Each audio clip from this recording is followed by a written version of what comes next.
The evidence seems to indicate that you're watching Dolly Vision. Topping up, Dolly Vision's dreaming real.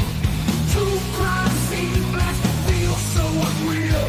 YouTube madness like share, subscribe. Jack's on fire, burning the world's fire. Where's the baby missing shadows crawl? People whisper footsteps down the hall. Fingerprints of the dead, cold as stone. He's got the scoop, best around town known. Dolly Vision headlines, king of beat.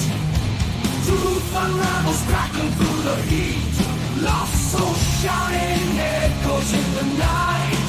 Mark the truth while live on air light. Topping up, Dolly Vision's dreaming real. True crime scene blast feel so unreal. YouTube madness like share, subscribe. Jack's on fire, burning the world's fire. Where's the baby missing shadows crawl? People whisper footsteps down the hall. Fingerprints of the dead, cold as stone. He's got the scoop, best around town known. Dolly Vision headlines, king of beat. Truth unravels, crackling through the heat. Lost soul shouting, echoes in the night. Mark the truth while live on air light.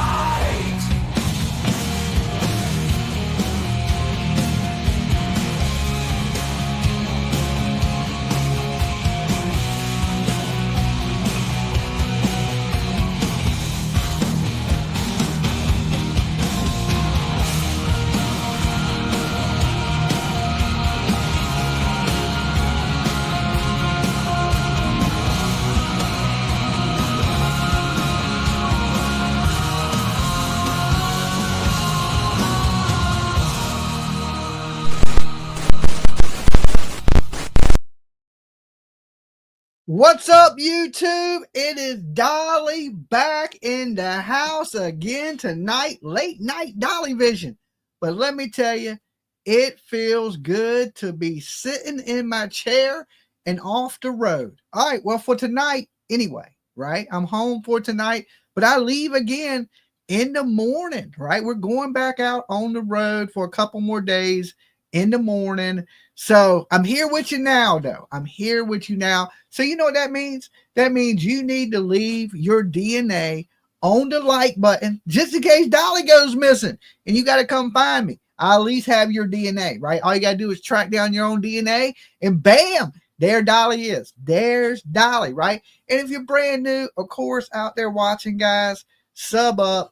We're about 500 people away from hitting 65,000 subscribers. So, guys, we made it home safe. We got, like I said, we have another trip planned tomorrow. We're going down south a little bit. We've already been all the way north, right? All the way to Plymouth Dam Rock. Let me tell you, not too impressed with Plymouth Rock, okay? It's kind of small. I was thinking it's going to be a lot bigger. I'm sure that's what she said, okay? Not impressed. Not impressed with the Rock at all. For all you guys that have been to Plymouth Rock, I was a little disappointed. But now we're heading south down into the Outer Banks to spend the weekend. So, well, we're at least going to be spending tomorrow in the Outer Banks. So probably just tomorrow. And I have a new update on the kids, Jack and Lily Sullivan. Okay, so we will be taking calls tonight. Now that I'm back in the studio, some late night calls. Hope half of y'all know it's Friday night. Most of you guys out there are probably a little lit, a little tipsy. So I'm sure the calls tonight will be pretty crazy. But if you want to come up on panel, let me know. And I will bring you guys up to join me live tonight, right? Usually I don't do a call in and a panel. But I figure if you want to come up here, if anybody wants to come up and chop it up with me tonight on this case, you're more than welcome to. Just let me know in the chat room, hey, Dolly, I want to come up. And I will post a link for you to come up and join me live. Now, if you just want to call in, of course, I will have the number up for you guys to call in. So, just in case you live in a cave and you don't know about the Jack and Lily Sullivan case, Nova Scotia, Pictou County, 15 days ago to be exact, 2 little kids mysteriously disappear without a trace. Okay. And I know what you're thinking. They're not kidding David Copperfield, Chris Angel, or David Blaine. Okay. Not kin to them. And these kids just vanish into thin air. Canadian Mounted Police, they do a full-scale search for the first week, searching 5 kilometers around the house in Pictou County. Do not find one trace of Jack and Lily Sullivan, which is really scared. And then, of course, the police come out and say they don't think these children are alive anymore. And this is more of a recovery mission, that they scale back the search to focus on key areas that they had already searched. Parents acting really suspect, okay? Really, really suspect. A lot of people on the internet believe that the mother and father have something to do with the disappearance of Jack and Lily. But before we go into that, let me give my warnings. Dolly Vision's for entertainment purposes only. We talk news, rumors, gossip, speculation, mixed with some comedy and a whole lot of damn chaos. So don't take nothing here as fact, completely satire. The callers tonight and the panel members, their opinions and theirs are theirs alone, not to reflect on the Dolly. Don't get me sued, people. Everyone, and I mean everyone, Jack and Lily's parents are innocent to proving guilty in a court of law. And the biggest one of them all, and by now, each and every one of you should know this. Do not, and I mean do not, whatever you do, I mean, you got better chance of playing in traffic. Do not try to be Dolly at home, okay? It is extremely dangerous, and you could end up with a bad job career. You could be dashing and crashing before you know it. Don't do it. Don't steal them hashtags, okay? Don't steal hashtags, whatever you do, all right? It's forbidden. Don't do it. So, like I was saying, a lot of people believe that the parents are suspicious in this case. Me, my number one suspect is the mother and the stepfather. His mother and his brother seem a little odd to me. Daniel and his brother, I have a hard time going back and forth. Did the mother do it, or did the stepfather and the brother do it? Because for some reason, I think the stepfather and the brother may be in on some things together. Now, this is just my opinion. I have no proof to any of that. Okay, no proof to any of that yet. But the latest update for you guys that are just tuning in is the police today, okay, because it's after 12 midnight here, which would be May 17th, will be back out searching by helicopter and plane Pictou County, okay? They got some areas that they want to focus on. That's 5 kilometers, heavy wooded area, really rough terrain, and they're going to be flying over these locations, okay? Just double checking to make sure they didn't overlook Jack and Lily, okay? Now, I said last week by Friday there would be an arrest in this case. That was my prediction, okay? Friday is over, okay? Right now, it is Saturday morning here in the United States on the East Coast. And so, well, if we go West Coast time, I still got time for an arrest, okay? Because, you know, the West Coast 3 hours back. So that means it's roughly 11 o'clock, right? 11 o'clock. I got an hour for my prediction on the West Coast to be right. But, hey, I'm not always right. Sometimes I miss it. My prediction was Friday. I believe the arrest would come pretty quick because of the mother and the father going at each other, fighting blow for blow, you know, splitting up over this case. I figured one of them by now would talk and there would be an arrest. Now, we know this as a fact. They have interviewed 35 people in connection to the disappearance of these children, which most of them people would be the stepfather, the mother, the brother, the mother of the stepfather, teachers, bus drivers, neighbors, okay, have been interviewed in the disappearance of this child. And so far, no arrests have been made. Now, we know Special Crime Unit has been working on this case since the day after it happened. And then, like I said, a weekend, they scaled back the search and they told other searchers they didn't need them. Right then, I knew that they thought the parents done it. Now, they will not rule out an abduction. They won't rule it out. It's possible, but they don't believe that that happened because, of course, they didn't issue an Amber Alert in this case. But the really good news is they haven't given up the search, and they will be back out there today searching by fixed wing aircraft and plane in certain areas, designated areas that is heavily wooded and rough terrain. So this is probably stuff that they couldn't get to by foot, that the searchers on foot couldn't get to. And they're going to go out there by plane and try to search these areas. Now, the bad thing is this. You know, Dolly, I do a lot of droning. And when you're looking down, well, you know, they have flare and heat signatures. But here's the thing. If these kids have been out in the woods for 15 days, and that's what we're on the 15-day mark right now, these kids would be, I hate trigger warning, guys, deceased. Okay, unless they had water or some way to get fresh water, they would be deceased. They could go 15 days without eating, but you can only go 3 days without having fluid, water, especially in these conditions that we're dealing with right now in the heat. You would go 3 days, your kidneys would shut down, and you would perish to dehydration. So most likely these kids are not alive. So even with, you know, heat signature and stuff like that, you wouldn't pick that up because these children at this point wouldn't be alive.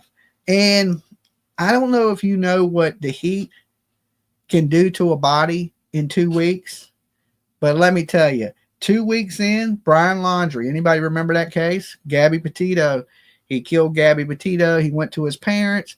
He went out into a national park. He took his life, well, basically a wooded area, took his life.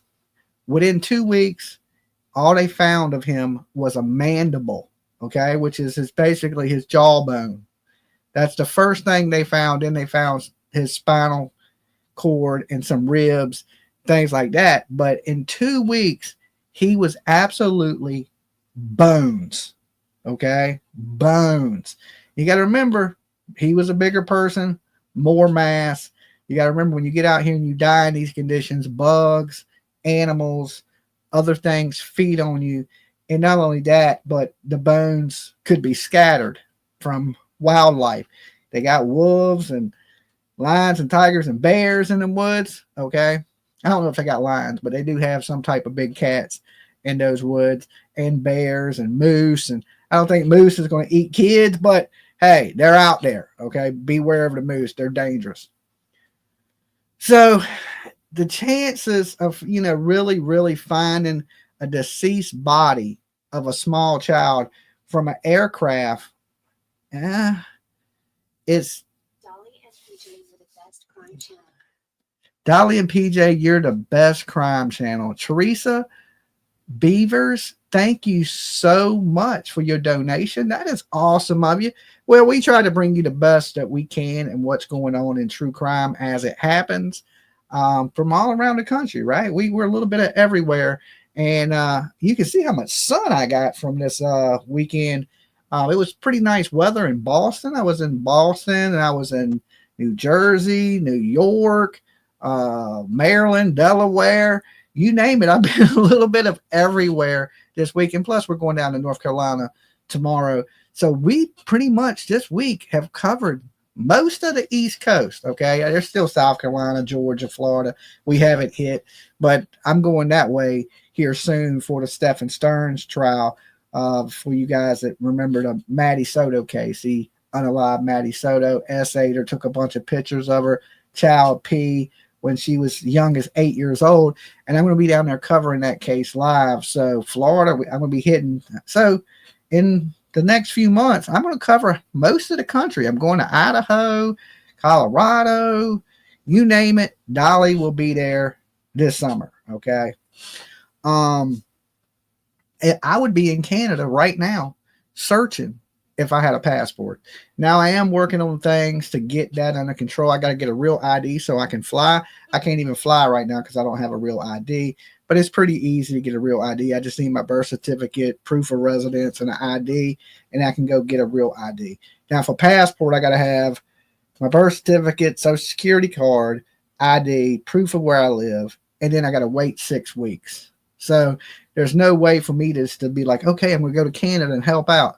But what I was saying is, droning, I do a lot of droning, right? I was even droning this weekend. And when the weather's like this, it's nice and beautiful. These trees grow so fast. So it's hard to see what's on the ground with all the coverage of these trees. So let's just say you're flying in a helicopter or a plane and you're looking down at the ground. It's hard to see much of anything. So I noticed there's this big surge, by air going on tomorrow. And I'm hopeful that something can come out of it. But in my mind, I'm thinking, okay, they're not going to be able to see much with everything growing so fast. Like, I live in a wooded area. Just a few weeks ago, you could see through the trees. 3 weeks later, you can't see through the trees in my woods anymore. They're filled out. All the trees are growing crazy. Plants are growing. It's just that time of year.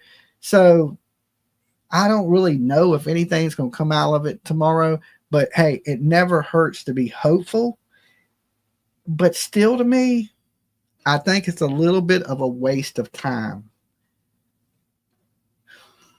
I hate to say it, but I believe someone is responsible for the disappearance of Jack and Lily Sullivan. I do not think they ran off into the woods. Teresa's on point tonight. Just gifted 1 Dolly Vision membership. Thank you, Teresa. Get on the Dolly train with us tonight. You ain't riding the Blessed Express. You better get up there. And thank you for becoming a member, Crystal Dawn. All right, that's what's up, guys. Thank you for the love and thank you for the support. Dolly be working hard for you. All right, I know you don't always see me, and lately I've been a little busy behind the scenes taking care of things, but just know it's YouTube constantly, right? And I'm going to have a lot of videos from Boston that I'm going to be putting up Monday, right? Because our trip is not technically over. We just stopped into the studio for a night to, check on everything, make sure everything was okay. And then we're heading back out first thing in the morning. So I will have the videos up Monday. Katie, thank you for becoming a member, Katie. That is awesome of you. Now, let me share this update so I can give you the exact update. And then we'll go into some speculation, some theories, what some of you guys think about this case. Real quick, let me share this. Entire screen. Audio, share. Bam. Let's throw this up here. Let's share this. Royal Canadian Mounted Police in Nova Scotia. Ground and air search Dolly's efforts. gotta eat. Thank you. Yes, definitely. Dolly got to eat. Okay. I eat pretty good this week. Believe it or not. Thank you guys for everybody that was donating, supporting. And I will have the videos up from Lizzie Borden's house. Oh, it was crazy, guys. I did sleep. I'll get into that in a minute. I don't want to get too squirrely, but I did sleep in the axe murderer's bedroom. Did I actually go to sleep? Yes, I did. Okay. And I heard some crazy shit. It was a mixture of like a low scream or it was a cat getting murdered. I don't know which one it was, but it was one of the others. But I did sleep a few hours in her bedroom with her staring at me. It was pretty damn creepy. So we got a lot of stuff through like the spirit box of it saying things, telling us to leave, saying Andrew Borden, a few different things. So, and I had the night vision cameras on. Thanks for sharing your trip with us. I haven't checked the footage yet to see if there's anything else, like super spooky, because we haven't watched the videos yet, but I have a ton of footage. Dolly, be good. Thank you so much. Thank you for sharing your trip with us. Not a problem. Thank you for coming along with us. Bobcat crying. for your love. I don't know, but it was pretty crazy, pretty damn scary, let me tell you. And I got a lot of that footage for you guys from my really good camera and from my night vision camera, from the GoPro. So we had a lot of stuff going. So we still have to go through all that footage to see if there's anything paranormal that stands out to us. Like, was there some ghosts in the background that we didn't see? And I noticed a lot of you guys in the comment section heard a lot of things that we didn't hear. Y'all were putting the timestamps and saying what y'all heard. We still have to go back and watch that because me and PJ have been, on the move. So we haven't had a chance to really check out all the footage that we shot, but I'm looking forward to that. And you guys will get some of that Monday. Okay. I don't want to get too off topic here. Okay. But this update says ground and air search efforts are planned for tomorrow, which is today, May 17th, as the missing persons investigation into the disappearance of Lily and Jack Sullivan continues. Searchers from Ground Search and Rescue Team, the Civil Air Search and Rescue Association, and the RCMP will be focused on specific areas around Gerlach Road in efforts to locate Lily and Jack and advance the investigation. The search follows a large-scale air and ground search of 5.5 square kilometers of heavy wooded rural terrain in the Gerlach Road area that began on May 2nd. On May 7th, the search was scaled back in favor of more specific searches. On May 8th and 9th, the RCMP Underwater Rescue Team, URT, scouted bodies of water around Lansdowne Station. URT two-day operations did not uncover evidence. We continue to ask the public to avoid the search areas. I can't see the bottom of it. Allow trained searchers to do their work. Okay. So right now, they are not asking for the help of the public.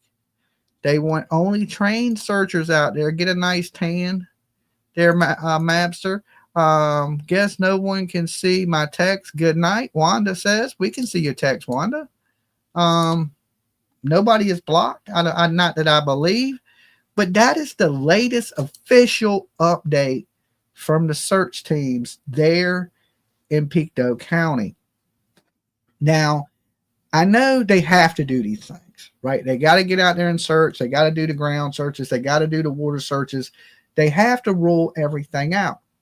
But we have not heard the police, Canadian Mounted Police, clear the parents, okay? Or say much about the parents. They're not saying that the parents ain't got nothing to do with it. They're not saying that the parents are responsible, just that this is an active investigation. Okay.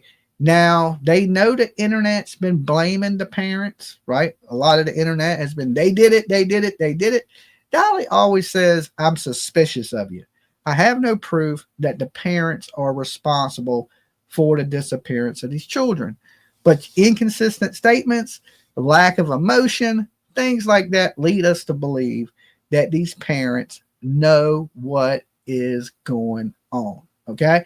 I see Mabs in the room. Do you want to come up and join me, Mab? Anybody out there want to come up and join tonight? I will post a link. Hold on. Give me a second. And if you don't want to show yourself, that's perfectly fine. But you do have to click your camera on really fast. Let me see that you're not a troll, and you can turn it off and I will bring you up.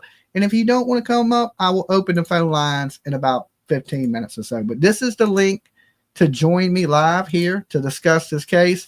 Now, like I said, inconsistent statements. There was a rumor that there was a party that had went on previous to these kids going missing. Now, we haven't been able to find any proof, actual proof, that a party took place there. There's nobody online in any of these groups that's going, hey, I was at the party. Now, there is a lot of people from the Pictou County area that have called in, and none of them have they've been at a party. So we got Mab with us. He's jumping in now. Hey, brother. Hey, Mab. How you doing, brother? I'm in the airport getting ready to get on a plane. Oh, you are? Okay. Where are you going? Going to Key West again. Oh, okay. You can't hide money. Nah, you can't. Oh, okay. Were you on vacation with the wife? Yeah. Oh, that's awesome. That's awesome. So how long you got for your plane? You taking off? How long for takeoff? They're boarding right now. Okay. Well, we got you for a minute. What do you think about this case real quick, man? Lily and Jack. Yeah. Is there anything new come out? Well, just that they're going to be searching by helicopter and plane tomorrow. 5 kilometers of area of rough terrain, they say. And everything else is pretty much rumors about the mom and the dead. But as far as actual information, nothing new. We're next. We're next. Yes. We're next. Okay, ma'am. All right. Well, I'll let you go. All right. Peace. All right, brother. Have See ya. fun. Be safe. I will. All right. So, Mab right there jumping on a plane going to Key West. Okay. He knows how to live right there. Now, Key West, that's, if I could tell you guys this, if I could pick a place anywhere on the planet to live, I would live in the Keys. If you've never been to the Keys, it is absolutely beautiful. Now, Miami sucks, right? But when you get past Miami and you get into the Florida Keys, it is so chilled and laid back. It is literally like a Jimmy Buffett song, okay? It's just like, it's literally paradise if the weather is right, okay? Like, my favorite part of the Keys is Key Marathon. It's just right on the water. It's beautiful. People are so chilled and laid back. Like, if you ever get a chance to go, make sure you check it out. Dolly, I'm a member, but I can't see where you was in court in Boston, because you have to be $10 and up member to see what I was at in Boston. I am going to undo that. So probably tomorrow you will be able to see that video. The reason I did that is because people were sharing that video, right? Some of the some of the pro Karen Reed people were shit talking me, and they were sharing that video. So instead of keeping them from sharing the video, I privatized it. And then I said, well, no, I'm putting it on members so my members can still see it. But the problem with that is my haters were members. Okay. If you hate somebody, would you pay them $2.99 to watch their videos? Right. But they did. So even though I had put it on members, they were still sharing the video. And I was like, okay, let me put it on $10 membership. And I know they ain't a $10 member. I guess you'll spend $2.99 to hate on somebody, but you ain't going to spend $9.99 to hate. Right. So I put it on like the $10 mark. And I knew they wasn't a member of that. They joined the lowest tier, which is the $2.99. So instantly it stopped showing on their screen. And I was like, that's what you get. Right. So they were screen sniping it. And, but basically I pull up to the courthouse and I say a couple things to the Karen Reed people. I hit them with the razzle dazzle. Okay. And if you don't know what the razzle dazzle is, there's a lady named Teller Business. Okay. And she's known for attacking her attorneys in court. And she chopped off her boyfriend's head and cut him up and did some sexual things to him. But she was in court for that. And every time she gets in court, in the middle of court, she'll start screaming something and attack the attorney. Okay. And the last time she did it, we were trying to figure out what she said. And it sounded like she said razzle dazzle. Okay. She was like, razzle dazzle. And she attacked the attorney. It was either that or WrestleMania. Okay. We got Elevated Truth. Mr. Man Card in the back. What is up, Mr. Man Card? What's going on, Dolly? How are you? I'm doing, man. I'm home in my chair. It feels good to sit down and, like I've been traveling in the car, on the road, Boston, Plymouth. I went to Plymouth Rock. You ever been to Plymouth Rock, Elevated Truth? I have been to Plymouth Rock. I can't say there was a whole lot to report about the Rock itself, but yes, I thought the same thing. I was disappointed. I never knew what the Rock looked like, so I went in like, waiting for the people's eyebrow, and it just didn't happen. I was like, I thought it was like some big, huge fucking boulder that the pilgrims got off on, and you could take selfies with it, and like it was going to be something fucking like, damn, that's the Plymouth Rock, right? And then I get there. Shattering. Yeah, and it was like this little fucking boulder in the ground. And I was like, how terrible, how terrible. But have you Listen. been? Go ahead. Go ahead. You Well, get take the floor. I haven't sent this out yet because I've been really busy, but I wanted to show you what the Rooster Squad was sending you as a thank you for the Turtle Island, if you don't mind. Okay. Let's see it. Let's see it. Figured it might be something you'd want to see. So the first thing, oh shit, dropping stuff. So the first thing is a signed Jason Friday the 13th, the first Jason, which is Ari. Can't remember his name, how to say it, but anyway, it's signed. Oh, that is dope. And that Beckett is so, certified. Oh, that is so dope. And there's the front of it. And then awesome! To go along with that is also a signed Jason mask. Oh man, that's die bitch on it. Die bitch, awesome! Thank you, Elevated Truth. That's from the Rooster Squad. We appreciate you, man. So that'll be in the mail this week. I'm gonna have to come up with something cool to send you now. Well, you don't have to do that. We just wanted to, kiss up a little bit so that we're on the next island. So you'll be on the next island. Little suck up gifts. Okay. All right. Dude, it's gonna look great in my collection though. All right. Yeah, I wouldn't wear the jersey. I'd put it up on the wall. I'm gonna frame it. Dope. I'll frame it. Put it. One. Yeah, I frame all the cool stuff. Hold on a second. There's this is the only thing that was originally got to send you, but it won't fit in the box, so I don't know if I'll get it to you. But this is signed by him as well. Damn, and you got the masters. I love weed. Yeah. It's Beckett certified as well. But anyway, I'm a little shady of machetes. I cut my thumb off with a machete. I thought it was because you were scared of Betty. No, Betty machete. I'm that too. But when I was young, I completely cut my thumb off with a machete. They sewed it back on. Ooh. Yeah. It's the only limb I ever lost, but there's a huge machete scar across it, and it cut my thumb slam off. I almost bled to death. I was in the hospital for days. So basically, you had your own Friday the 13th. Just yeah.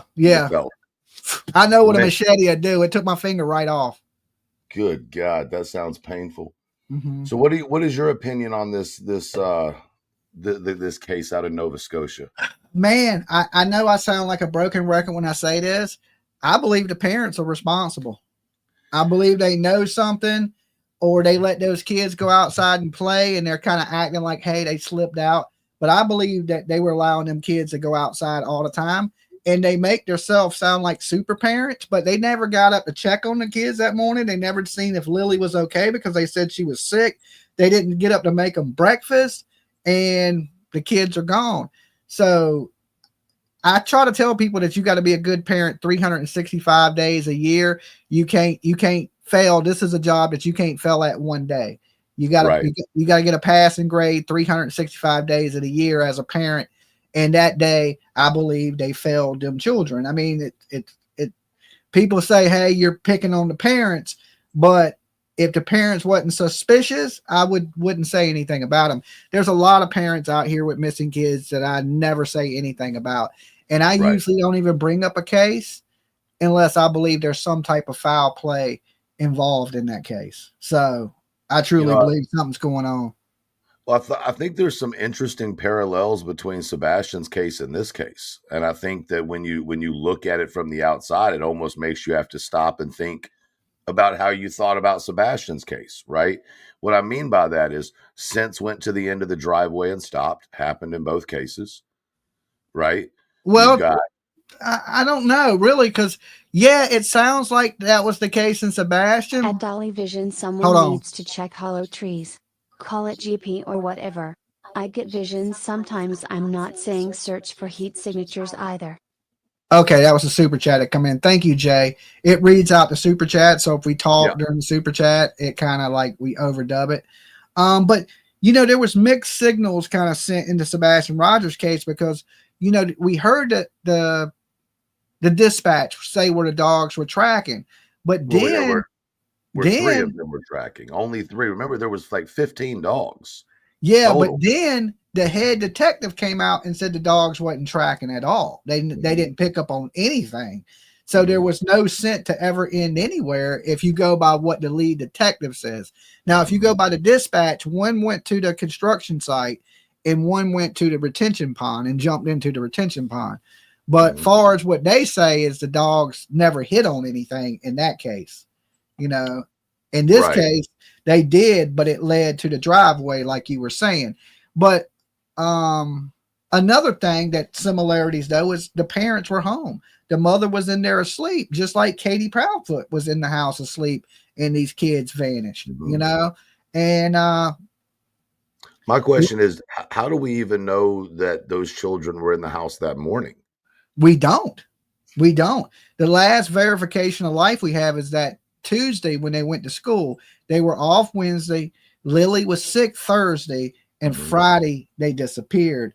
So I'm thinking I think they've been missing for days, and the parents had time to do whatever they did and get them away from that property. Because when they called the police were there fairly fast. They set up a perimeter. They believe these kids couldn't have got out of it. A kid can only walk so many miles an hour, right? So they set up this perimeter. They're searching by land, by helicopters. They have, flare. They have heat signature stuff, and they pick up nothing. And no signs, no evidence. Lily had a book bag. They've never found a book bag. They haven't found one of their boots, not one article of clothing. Nothing like, if you're walking through the woods and you get snagged on things that may rip something, not even a piece, a Native American tracker couldn't even find them at this point, they couldn't even track them down. So, same way in Sebastian's case. Yeah. I don't think that these kids ran out in those woods. I would agree with you. So that just leaves, there's 4 people on the property. There's the mother, there's the stepdad, which he kind of gives me Chris Watts vibes. I don't know why, he just does. And then you had his mother, which she hasn't said anything publicly. And the brother, we've seen the brother publicly, but he hasn't said nothing publicly. And the information from the other day was, how they had the command center set up for the searchers, that the brother and the stepdad have been going up there, like beating on the doors, asking them if they found anything, if they got any information. And I think that's a little strange because the police update you when they find things. Usually, they'll come to you and say, hey, is this something that may have belonged to your kid, or would your kid have done this? Or they'll give you little updates. But to be forcing the police to give the updates, it's so bad that the police are stopped talking on the radio because they know people are listening on the radio. So I believe would be guilty of that. Yeah, I mean, a lot of people are listening. A lot of people are concerned. So people are listening to these dispatch and they're listening to their radios. And if they hint to anything, people are already putting it out online. Know, so I don't know if they have more information. I'm pretty sure they do because 7 days in, they're usually ramping up the search, and they scaled this search back. So that meant to me that they were investigating the mom and dad. Once again, comparisons here. They did the same thing with Sebastian as well. They scaled it back, and it's just interesting perspective to look at it against another case. As far as one of the parents or the partner / mom, being involved, he just seems like he's disconnected. And the one thing that struck me as odd is when he was talking to one of the news outlets, talking about doing a lie detector test. Yeah. And said, he wanted to do it, but there wasn't, one available, and they were going to fly one in, whatever the case might be. And it just struck me as like almost one of those, I'm going to use this because there's no way to disprove what I'm saying, at least for a certain amount of time. So hopefully that'll make me feel better. And the fact that he said even the family doubts his story or their story, that's super interesting to me. Yeah, well, the story has changed, and this is a comparison to Sebastian too, because it ain't that the story changed; he's added to the story. Okay, well, it's kind of changed in this one. At first, they were both asleep, and they woke up at 10 o'clock and realized that the kids were gone. And that now he's saying pretty much that the kids came into the room that night, and he seen the kids, and he knew what they were wearing, and that he heard the kids in the kitchen. And then as soon as he didn't hear the kids, he jumped in the car and took off and went looking for them. But before you was asleep. Right. Now you're awake and you heard the kids and you seen the kids. And it to me, it's like, well, which story's true? Right? There's inconsistencies. And usually when you tell the truth never changes. It's always the same. The only thing that ever changes is a lie. Well, yes, to a certain extent, I'll agree. Sometimes you remember more after the shock of a situation wears off. True. But I think if you're adding to it in a way in which like doesn't even go with the original story, like they don't go as an addition, like, oh, I remembered this too, and it's a whole nother direction. I mean, that's red flag for sure. And I mean, wouldn't you, before you jump in your car and floored it around, wouldn't you check the property, go into the garage, go to the trailer that your mom lives in, knock on that, be like, hey, have you seen is the kids in here with you? Or even stop. Here's another thing that reminds me of Sebastian. They didn't go check the neighbors. Katie never checked with the neighbors to see if they've seen Sebastian. They never checked with their neighbors to see if they've seen their kids. It wasn't there a large distance between neighbors though? Yes. There were in another house. Yeah, there is a good distance, but you would think you would at least hit the closest neighbor anyway. I ain't saying check 5 miles down the road at somebody in another neighborhood, but the next house over, hey, have you seen the kids? Especially since you've been in that area, they have been in that area. I think with the boyfriend or whatever, the partner had lived there his whole life, right? Am I right about that? Now, I don't know how long he's lived there, but I do know that was his home and not the mom's. Not hers. Right. She had only lived there 2 years. They had been together for 3 years, and she lived there 2 of those years. And so they would at least know their neighbor, right? Like they would at least know who they are. Yeah, I would think so. In a town that small, right? That rural area, usually you would know everybody. I would think. I would think so. But you look at this because we're using this example, Chris Proudfoot and Katie, they never really knew their neighbors. They said they didn't know any of them. Right. Kind of to themselves type people. Yeah, kind of to themselves kind of people. But now I can tell it's different environment. You're talking about your closest neighbors a mile, 2 miles down the road. You're going to know who Mr. Johnson is at the next, property over. When you're in somewhere like Hendersonville, you're not going to know rental houses and Airbnbs. Like, I got neighbors all around me. I don't know any of them. I know the one right across the street from me because I talk to him all the time. But everybody else, I couldn't tell you who they are. The mom never slept and left. Triangular flag on post emoji. Okay, like Army Mom said, here's another comparison. The mom packed up and left with her kids missing. Same thing with Katie. Yeah, I think I look at things a little bit different when it comes to all that side of things because, for me, I didn't see as big of an issue when Katie did that personally because of the threats that were going on. I don't know if this family is dealing with those, but once again, here's where the difference, and I've kind of stepped back and not really been a part of this case because of Sebastian's case, but I've been watching and I've been seeing what everybody else has been seeing. And at the end of the day, I think the vast difference is when Chris speaks about the case, if that makes sense.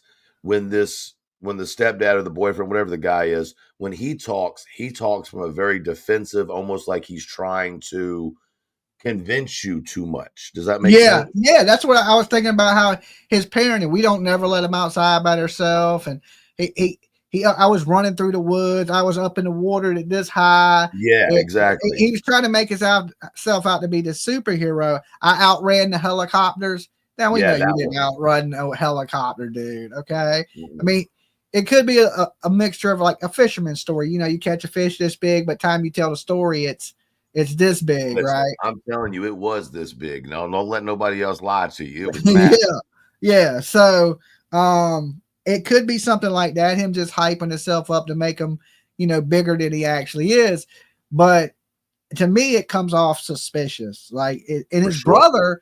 brother was there while he's shooting the interview. He's laid back on the 4-wheeler like this, like just kick back, like he's just relaxing. Like, ain't a, I'm like, dude, you got missing family members, right? I mean, technically, it's not your family, right? It's your brother's family, but still, you no concern, no, very little emotion. And here's the thing about the father, stepfather. It looked at me like he was fake crying. Like he would grab his eyes and like when look, there's things that make me cry. I'm a man. I try not to cry, but there's things that usually if a tear comes out, I wipe a tear. I don't clench my face and start rubbing my. I'm trying to like it, and then when you do it, there's no tear. Like where the fuck are the tears? The mother was so emotionless, right? Even I thought Katie Proudfoot was emotionless, but she had more emotion than this mother did, right? Well, like, and also, Dolly, if you notice, both of them have sunken in eyes, etched. You know, the bone etching in the lower part of the eye, and just from personal experience, because I am in recovery, that's very benzo-ish. You know, H type activity. You know what I mean? So I mean, everybody says they get the Memphis vibe from them. I don't really no. get the Memphis vibe from them. You know, I didn't get that, but I definitely got the H or the Fent. And we do know in 2011 he was arrested for drug possession, but them charges were later dropped. Okay, so maybe it wasn't his, maybe it was his friends, but at some point he was around some drugs. Yeah. So, and we know it wasn't weed because weed is legal in Canada. So it had to be something. Y'all leave my weed alone. I've heard more people blame weed this week on stupid shit. It's not the weed, it's the people, folks. It's the people. Yeah, okay. It's definitely the people, right? Like I smoked for 30 years and I don't smoke now. I still do the same stupid shit. It had nothing to do with the weed. You know what I'm saying? I'm still the same goofy ass dude, right? There's so much facts to that, brother. Yeah, you can't blame it on that. But these hard drugs, they will make you do some terrible, terrible things. They'll also make you sell your children. I mean, I know that sounds so insane to even say, but it is absolutely the case. And people do it all the time. So, yes. I mean, and I've heard a lot of people, even some of the locals there that have called in, have said, hey, we believe they may have sold these kids because neither one of them were working. Apparently, nobody out there on the whole damn compound works. Yeah, apparently you get paid decent per month if you don't work there. Yeah, where the hell does it? I'm living in the wrong country. They got free health care, pay you not to work. I'm thinking, damn, I'm in the wrong spot. They won't let me in that. They won't let me in that country, Dolly. Yeah, criminal record? Yeah. Well, I don't even got a bad criminal record. They wouldn't let me in. I got to have a passport. I just got to get my passport situated. I tried to get into Canada when I went to Niagara Falls because the border's right there. And I was like, oh, I'll go check out Toronto. And they were like, oh, hell no, you won't. You know? I thought we had open borders, right? I mean, in our country, we let everybody in. Yeah, we're the only one. Canada don't do that. Okay, Canada don't do that. I can't even visit. No, it's hard to get into Canada. Like some misdemeanors in the United States will keep you out of Canada too. Yeah, I didn't even plan on staying. I was just wanted to visit. Right? Can I step over here? Like put 1 foot in, 1 foot out, do the hokey pokey, turn yourself around, something. Listen, that's wild. Here's my only thing with this Lily and Jack case, and I mean this with the utmost respect. I just find it interesting that there wasn't a case in the US for people to follow. Like for me in trying to understand their procedures with law enforcement, it's kind of hard to wrap your mind around another country's laws and the way they do things, the way that the legal system is. And so I wonder if you know, maybe the way some of us are looking at it is due to the way that the U.S. law is and not Canadian law. Uh-huh. You know. Yeah, But anyway, I think when it comes to something like this, I don't think it should be too much difference, right? I mean, you would think crimes not. against children seem like it should be the same across the board, unless you lived in like India or Pakistan where they're marrying kids off at 10 years old. But I mean, in at least North America, it seems like it would be the laws would be pretty similar when it comes to unaliving and getting rid of your damn kids. I know they don't got the death penalty in Canada. No, Like, but they're getting away with it every day here in America too. So, you know. Yeah, that is true. Well, at least in Tennessee, they don't get away with it in my state. It's just Tennessee, right? Tennessee is our Canada. Well, you know, and being born and raised in Tennessee, I hate to hear that that's what people think, because there are a lot of cases that are solved in this state, you know. I just think Tennessee has so much rural area of like mountains and woods and lakes and rivers. There's just so many places there to hide a body. You know, I think or an alive person. Yeah, or if somebody just goes missing, you're right. It's hard to find somebody that's alive and lost, you know, and you go up in the Smoky Mountains. I mean, you're going into North Carolina, you know, going into Virginia, that whole sector through there. There's a lot of wooded area, man. And there's a lot of mountains, wells, mine shafts, underground. Yeah. Caverns. Like, yeah, that's the more of the northern part of like of Virginia, you know, not quite where I live. I'm at the beach, right? So it's a little bit different, but I still go to all them areas, and you absolutely right. It's dangerous. And right now, a lot of that's destroyed from that flood that we've had. They're still recovering from all that. Absolutely. And there's, you know, same thing in Canada. They had trees down from years ago from a hurricane. And PJ was saying that there's still trees down. I was like, look how long they've been cleaning up the flood here in Tennessee and Virginia. And it's still, it's destroyed. It looks like a meteor hit the damn place. Like it's like leveled out. Like, and when we went to Tennessee last time searching for Sebastian, we came back through northern Virginia up through where all the floods were. And I got to take a firsthand look at the devastation. And I have to say this, I've never seen nothing like it. Never in my life. I was like, this shit is destroyed. Buildings completely washed away, homes gone, and it's piled where they've been bulldozing it into piles. There's big, huge piles of trees with houses mixed into it and shit. I'm like, wow, Mother Nature's not to be played with for sure. Hell no, it's not. And then when they start burning all that stuff, because that's really the only choice they have, that's why they're piling it the way they are. Now you're burning it. You know what I mean? But yeah. That whole the storm that hit that area was tragic. The response from the government was tragic. But I will say that it shows just how resilient North Carolinians are, North Carolinians, there you go, and Virginians. And Tennessee. It hit Tennessee pretty hard too. So I mean that whole area got devastated. I was just like, and when you hearing about it, when you see something on TV, you don't picture it like you see it when you're there. Like you really got to see these things firsthand for yourself to get a scale of how huge it actually is and how much damage it actually done. Right? A little news clip will tell you, look, oh yeah, it's flooded, right? But you don't get to see the after effect, the devastation, what it's done to the locals, how the locals are handling it, how they rally together and, you know, become a closer community. And when you live in these small communities, you have to help your neighbor. You have to be friends.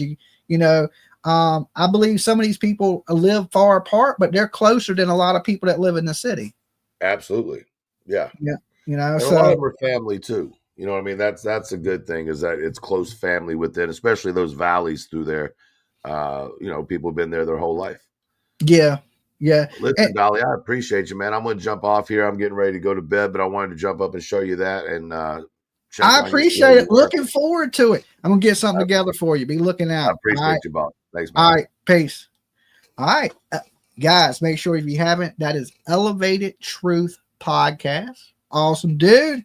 does an awesome show. Make sure you go over there, check them out, sub them up, ring the bell for notifications, all that good stuff. Yeah, listen, like I said, a lot of these rural areas, the people are really close and they know each other. And if they don't know each other, they know of you, right? So a lot of these people in this community, believe it or not, they think the same way we think. They think that the parents are responsible or have some knowledge of what has happened. To me, either way, they dropped the ball. Okay, let's be honest. That day, they could be great parents. I'm not saying that they're not. They could have been great parents for 364 days of the last year. But that day, they took their eye off the ball and they failed these children. If the children ran out into the woods, they should have been watching them. If they got rid of the kids, they need to be brought to America and given the death penalty, right? If they sold these kids, you know, they should be tarred and feathered in the public square. Like, we got to be hard on crime, right? Because so many people, you know, in the day and age we live in, they want to let everybody out of prison. Like, listen, the Menendez brothers, resentencing, they're eligible for parole. They want to let all these killers out, right? They want to let all these people, bad people, out of jail. What kind of example does that set to other criminals? Okay. If you're going to let one killer out, you might as well let them all out. So it blows my mind that there's this trend of let's be easy on crime. No, hell no. We need to be strong on crime. We need to let people know it's not acceptable to hurt your kids. It's not acceptable to throw your baby in the trash. What about the girl that put her baby in the damn trash can at the hospital? Said she didn't know she was pregnant, walks in the bathroom, puts the baby in the trash can, suffocates the baby in the trash can at the hospital. She ain't even in jail. Okay? There was a girl in Texas, puts her baby in a trash bag, slings the baby in the dumpster alive. Some homeless people come digging through the trash, find the baby, and the baby survives. They let the girl out with an ankle bracelet. What example does that set to mothers that want to unalive their kids? Okay? And this mother out there is emotionless. Okay? Jack and Lily's mother, malehya, is absolutely emotionless. Okay? Disconnect. She has the same disconnect that I seen with Leilani Simon in Georgia. Okay? Same Megan Boswell. Remember Megan Boswell? Went down there and covered the trial in Tennessee. Disconnect from her kid. It's just they don't have it. Okay? We got 666 likes that mark of the beast. Okay? If you're watching, guys, I want to ask y'all a question. But first, I want you to like the video. If you believe the parents, we have 1,202 people in the room right now. If you believe the parents are suspicious and they have something to do with this, I want you to like this video, so we should get at least to 1,000. That's what I'm thinking. Like this video and then press 1 in the chat. Now, if you think the parents ain't got nothing to do with it, I want you to like the video and press 2 in the chat. 1, the parents. 2, the kids ran off. Let's see where everybody's at, but make sure y'all hit that like button. It helps the algorithm pick up the video, help spread awareness for Jack and Lily. So let's make sure you like it. Also, it's polite. It's a nice thing to do, and it's absolutely free to like the video. It don't even cost you a penny. So far, I'm seeing all 1s in the chat room. All 1s. Now, I can see if I'm wrong, but everybody is wrong. What is the odds of that the plane is moving? All right, man, be safe. Okay. I hope you ain't flying on Spirit Airlines. Okay. Spirit Airlines, guys, never fly Spirit Airlines. Okay. Save your money.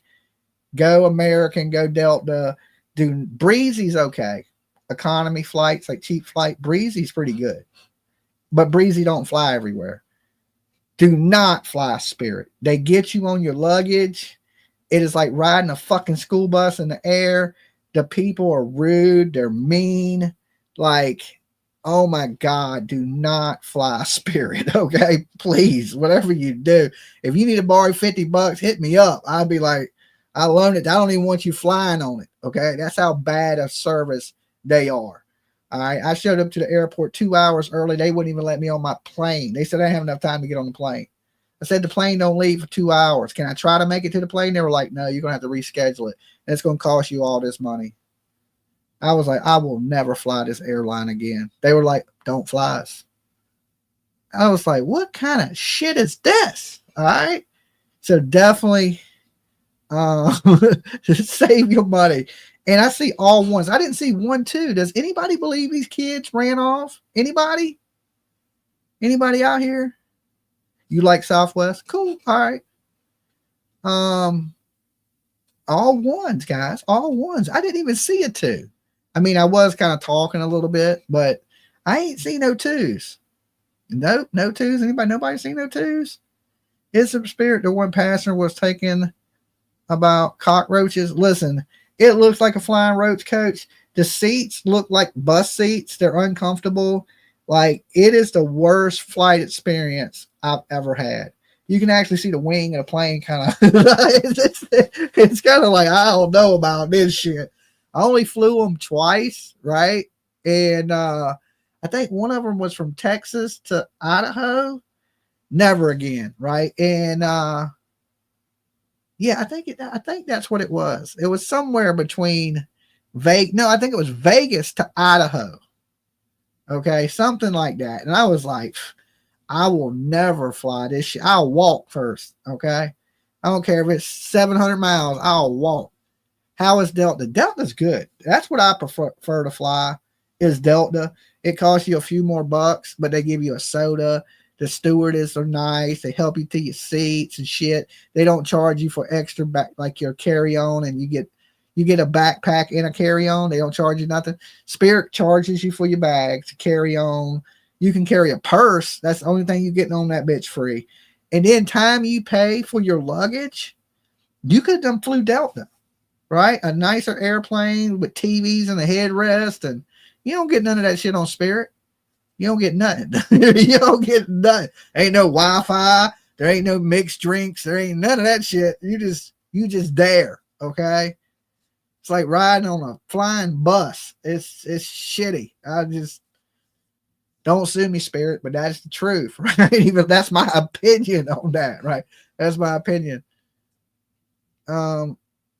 Yeah, Spirit ends up being the price of the finest airlines with the charges. I agree. I 100% agree. You can get a better plane that don't charge you all the hidden things, or you can fly, like a lot of times these economy planes, like, oh, we'll fly you here for $99, but we're going to charge you $300 for your luggage. Okay. then we're going to say you didn't make it in time. We're going to charge you a rebooking fee. We're going to charge you these. I could have flew first class. Now I will tell you this, I know this is kind of squirrely. I'm getting off topic. They have an airline called Breezy. Breezy has newer planes. They're a cheap airline. They're kind of like Spirit. They got nice seats in them, nice people. They don't stink, right? They're actually a really good airline for the price of their planes. I would fly it over Delta, right? Me, myself. Especially like the Vegas, they have one from where I live. Breezy has one way non-stop to Vegas. Nice airplanes, feel safe. They're new planes. Like, a dude told me this. He said, I'd rather fly on an old plane than a new plane. And I was like, I don't know. I would think an old plane might break down and a new plane get you there. He said, well, you think about it like this. An old plane's done been there, done that, and been flying all the time. This new one, it hasn't. It could break down. And I was thinking, he might be right. But then again, I might be right. But for the money, Breezy, if you have Breezy in your area, it's a good airline. It's for the price. And they're not much more than Spirit. You know, so like you can fly to Vegas from here for like $300. On Delta and American, it'd be probably $600. So for half the price, and the planes are just as good. The people are just as nice. The seats are comfortable, maybe even a little bit more comfortable. To fly first class on their planes is a lot cheaper. So check them out if they have them in your area. But like I said, so many people believe that these parents are responsible for the disappearance of their kids. It's kind of hard to get past that. And if we all believe that, you know that the Canadian Mounted Police think the same thing. Now I'm going to open the phone lines. All right. Give me 1 second and I will put the call-in number up on the screen for you guys. All right. Let's find it real fast. All right. There's the call-in number. It is 757-797-6694. Now, when you call in, tell me who you are, where you're calling from, and what do you think happened to these kids? Are these parents responsible? That's what I want to know tonight. If you want to hit up the phone lines, give me a call. Like I said, the number is on the screen.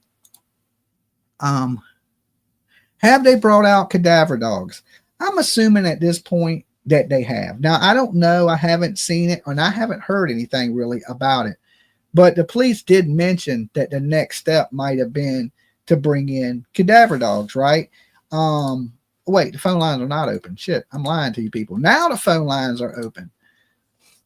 So we know they were up searching underneath the trail, lakes. Dolly. Hey, Dolly. Hey, Rose from Virginia. How you doing, buddy? I am doing pretty good. Not too bad. How about yourself? I'm doing very well. Thank you. Awesome. So what do you think about this case, Rose? Well, first of all, I've enjoyed your show all night. Thank you. It's gone kind of all over the place, you know. It happens. So, I get a little squirrely sometimes. well, so do I. And speaking of squirrely, I'd like to apologize. You know, the problem with me is if I'm the first caller, that's not a good thing, I think. I've decided. Because then I have to watch all the comments and other callers for hours while you're on and sit here and just try not to call back in. Okay. All right. I mean, can anyone relate to that? It's like I'm listening to everybody else, and then my thoughts are like, oh, I want to chime in on that, you know. And so I'm sorry. So maybe you should wait to be the last caller, because then that way you can hear what everybody says, and then you can chime in on everything. Well, all right. You know, if I can stay up that long. That I don't mean do it tonight. I mean next time. Okay. Okay. This case, like I said, I watched you, the guy that was live. I don't know his name or whatever. Interesting, but I do not agree that this case is like the Sebastian Rogers case. Well, it's not identical to the Sebastian Rogers case. One, because Sebastian was 15 years old. But there are some similarities in a lot of these missing cases. I see similarities in the Cal City Boys. I see similarities in Chris Watts. I see similarities in Maddie Soto. It's a little bit of all of them kind of combined. Well, and you know what that similarity is? It's evil. That's evil. It's just evil. All these cases. But in this particular case with little Jack and Lily, I don't relate it to them, Proudfoots. I don't relate it to, I relate it actually a little bit more to Summer Wells. And why is that? Because of the terrain. Oh, and the condition of the home and stuff like that. And yes, and the drugs and things. Alleged. Dolly, I've got a alleged drugs. We don't know for sure. Of course. Dolly, I want to ask you a question. Now, a little while they've been talking, there was a party there one night that week. Is that, or is it not true that there was a party there? And if so, what night was it that week? I want to find last proof of life. Well, last Because proof of life is Tuesday. School bus driver. But no, we have not been able to find any proof that there was a party there that week. There's a lot of rumors and alleged that there was a party there that week, but there's nothing solid yet to say a party goer to say, yeah, I was there. I seen the kids. None of that yet. Yeah. Well, that's what, if I were a police officer, I would climb up that tree, because why did that rumor come out in the first, or if it was a rumor, allegedly, that there was a party? Apparently, the kids didn't go to school all week, but Wednesday, I saw someone in Canada on the chat say Wednesday was a non-school day. Yes, absolutely. So the last 2 days was Thursday and Friday. The report was made Friday morning, right? 10 a.m. Friday morning, yes. So that whole week, that's my timeline, that whole week. And I pray that the police are, like, I'm sure they've scaled back on the search, because they know there's something else sinister. The timeline and the mathin' just isn't mathin', just like in the Summer Wells case. And, I don't mean to go on and on. Well, there was proof of life in the Summer Wells case the day she went missing, because they had video from the Sonic when they stopped to get those slushies. So Summer Wells was definitely alive the day she went missing. Now, we don't know that to be the fact in this case, but we're out of time, Rose. You be good. You stay safe, and I'll talk to you later. Jim, last thought. Why did the footprint scent? Why did the scent of the feet end at the end of the driveway? That's, because huge. At some point, them parents put them kids into a car, in my opinion. All right, Rose, you be good. Later. Thank you. All right. Peace. All right. A lot of good input from Rose there tonight. Yeah, the footprints ended at the driveway. Now, we don't know if that's an old scent or a new scent either, because them kids have been out in that yard. Dolly. Hey, Dolly, this is George down here in Houston. What up, George? How you doing tonight? I'm doing good. It's hotter than hell down in here. I hear that. It was hot here in Virginia today, too. We got humidity up to 100%. It is just miserable. Oh, muggy, sweaty. Yeah. My AC is just running like a mad dog. Oh, yeah. I hear that. I got back late last night. We got back, slept in today. I got up, spent some time in my pool, and just relaxed today. We're heading back out tomorrow. We're heading down North Carolina. Well, it's brutal down here. It's brutal. It's brutal. I bet. I've only been to Texas once, and it was hot. It was hot as shit when I was there too. Well, it's hot as shit earlier than usual down here, because we done hit record highs. What is the record high there in Texas? At this time of year, 95, 96. Yeah, so we're upper 90s. I was down in Vegas last year, and they didn't have no humidity, but it was 125 degrees. It was like you were walking through an easy bake oven. It was so hot. It was scalding hot. Like, well, that's what it's going to be here in about a month or two, except we're going to have the humidity too. Yeah. Well, Vegas, believe it or not, to be 125 is not that bad, because here in Virginia we got a lot of humidity. So when on a 100-degree day here, it feels like it's 125, and you're sweaty and nasty, and we call it swamp balls here. But Vegas don't have that humidity, so even though it's hot, it's dry. So it really ain't that. Right. It ain't that bad as it sounds. Exactly. As long as that humidity is not on you, as long as that hot water. Listen, I got a bucket under my air conditioning thing. My air condition, where my air conditioning drips. Yeah. And I've done filled up a 5-gallon bucket of that thing today. Wow.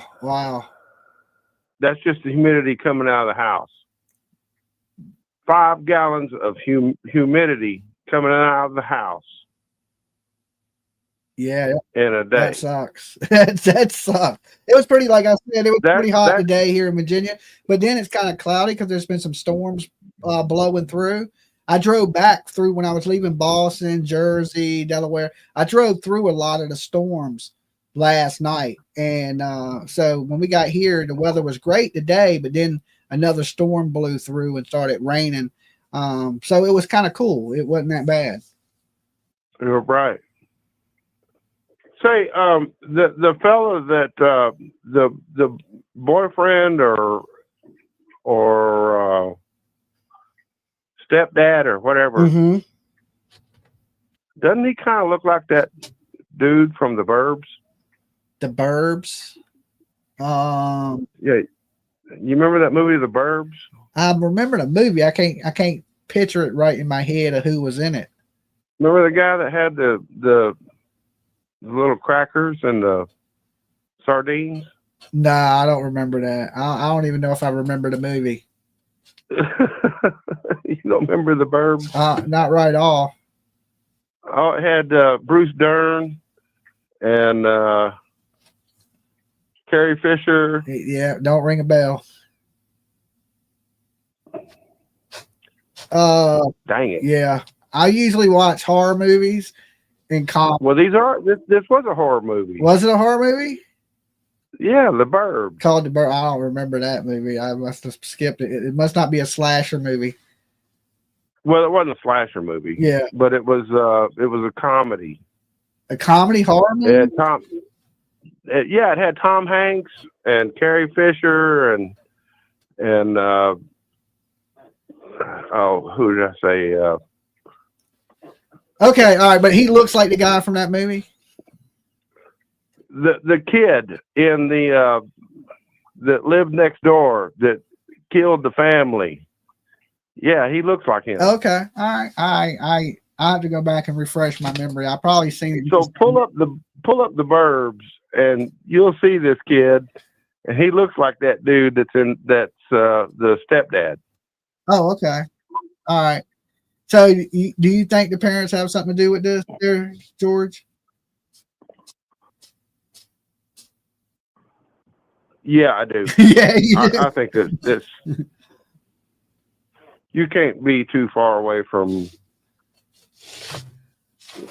Yeah. I mean, you can't be that distant from them kids to not have an eye on them. I mean, there's just no way. There's just no way that those kids could be out that far in the. I agree. I don't think the kids ran out wilderness or whatever they were in. I mean, yeah. Okay, George. Yeah. Well, look, hey, I you. appreciate you calling in, brother. They have to know. They have to know something. Yeah, I think they do. All right. I think a good majority of people believe the same thing we do. Buenos dias. Come back and see us. All right, peace. All right, so now we know it is hot in Texas. Okay, the humidity sucks, and George thinks they have something to do with it. Okay, Dolly. Hey, Dolly, how you doing? I'm doing pretty good. Who's this? Where are you calling from? Dolly, my name is Ash, and I'm calling from New Orleans. Did you say Erica? Ashley. Ashley. Okay, because your phone's breaking up just a little tiny bit. Oh, my goodness. Now, what about now? Oh, you sound a lot better now. Okay, I had my earpiece in. Oh, okay. So, ooh, Dolly, let me tell you. When they showed that damn house with that trailer back there in the woods and all that junk back there, I said, okay, that's it. I don't think it's going to be a good ending, Dolly. I sure do hate it. I think they had probably about a 3-day head start with the kids being out of school and stuff. I agree with you. So far, so good. Yeah. And you know, they're young, Dolly. They're young. They just had their baby. Then they, I don't know, the kids have autism. You know, I hate that, Dolly, when people say, oh, well, my kids, they only talk to each other or they only talk to family. Go get your kids tested. Like, stop telling people that. Well, they said their kids would talk to anybody. Get them tested. And they would leave with Yeah. anybody, which I find odd because, you know, as a parent, we teach our kids about stranger danger. That's one of the first things you teach your kid is don't talk to strangers. Yeah, and they said it like it was a compliment. Oh yeah, they'll go with anybody. What the hell? Yeah. What are y'all telling them at home? Yeah, like, oh, go run off with this weirdo, right? Like, I mean, I've seen kids that are outgoing, you know, but I think in the day and age we live in, it's not a good thing for your kid to be outgoing because that may draw the attention of a monster to your child. You know, we live in a day and age where there's a lot of fucking sick people in this world. Yep, people are crazy. And then that birthday, that party, and the baby, bless her heart, just hollering. Screaming. Screaming to. I said, what the hell going on here? That kid got some lungs, boy. Lily, that's what I'm saying. If she was in the woods, you know, she'd be screaming scared, right? You would hear her for miles. The pitch of her voice was so high that it would like, that video was literally like, I couldn't take it. You know what I'm saying? Yep. Like at the time, same here. And then think somebody kidnapped these kids? They ain't kidnapped them kids. No, they didn't kidnap them kids. No harm. I said, oh shit, they done did something. Yeah. They done did something, darling. I thought the same thing. And listen, you know, being a mother that young and having 3 small kids, now I know there's women out here like Dolly, they ain't shit. I do it every day. I couldn't do it. Me myself, I couldn't do it. I had 1 kid and Tiff. My daughter, she's 25 now, but it was hard. It just her was hard on me. You know what I'm saying? I can imagine 3 kids screaming, one pulling your leg, one pulling your hair, changing one's diaper. Like I would lose my mind. I'd be ready to jump off the highest bridge I could find. I was walking through Wally World the other day. I seen a young mother with 3 kids in the shopping cart. I looked over at her and felt sorry for her. Truly, I did. I was just like, I feel sorry for this woman right there. I know. I'm surprised her hair ain't gray and she ain't got bald spots. That's how I feel too, Dolly. I got one and she's 7, and I was like, oh, yeah, I couldn't do it. I could not do it. I don't see how they do it. 2 and 3 and 4 and 5. Oh, yeah, you be seeing mothers, one on each hip, one on a leash. You know what I'm saying? It's like, oh my God, how can you do that? And like, I know some people want to have their babies so they're close, so they have friends and they got somebody to play with and they build that young bond. But shit, space your kids out a little bit so at least your kid can help you take care of the kid. You know what I'm saying? Right. Get some help. Yeah. But that's what I think it got to her. I think it got to somebody. They're young. They got this baby. Y'all in there talking about you sleep and shit. They don't even know. They don't even sound right. And how the hell you get on TV saying some dumb stuff? You got 2 kids that are possibly on the spectrum. The baby's trying to sleep. You probably got 1 kid screaming, 1 kid hanging off a ceiling fan. You know what I'm saying? It's a lot for any parent. And that's what makes me think that they couldn't take it as parents. And something bad is happening. But usually it's just 1 kid, but it's 2 kids in this case, which makes it extra strange. I think it's gonna be a sad case, but I don't think it's gonna take much longer. I don't think they figured out that much to. I thought they'd be in jail from the FBI. I thought they'd be in jail by today. Yeah, me myself. Their behavior. I can't read what happened, but I know something has happened. That's enough. And then she left.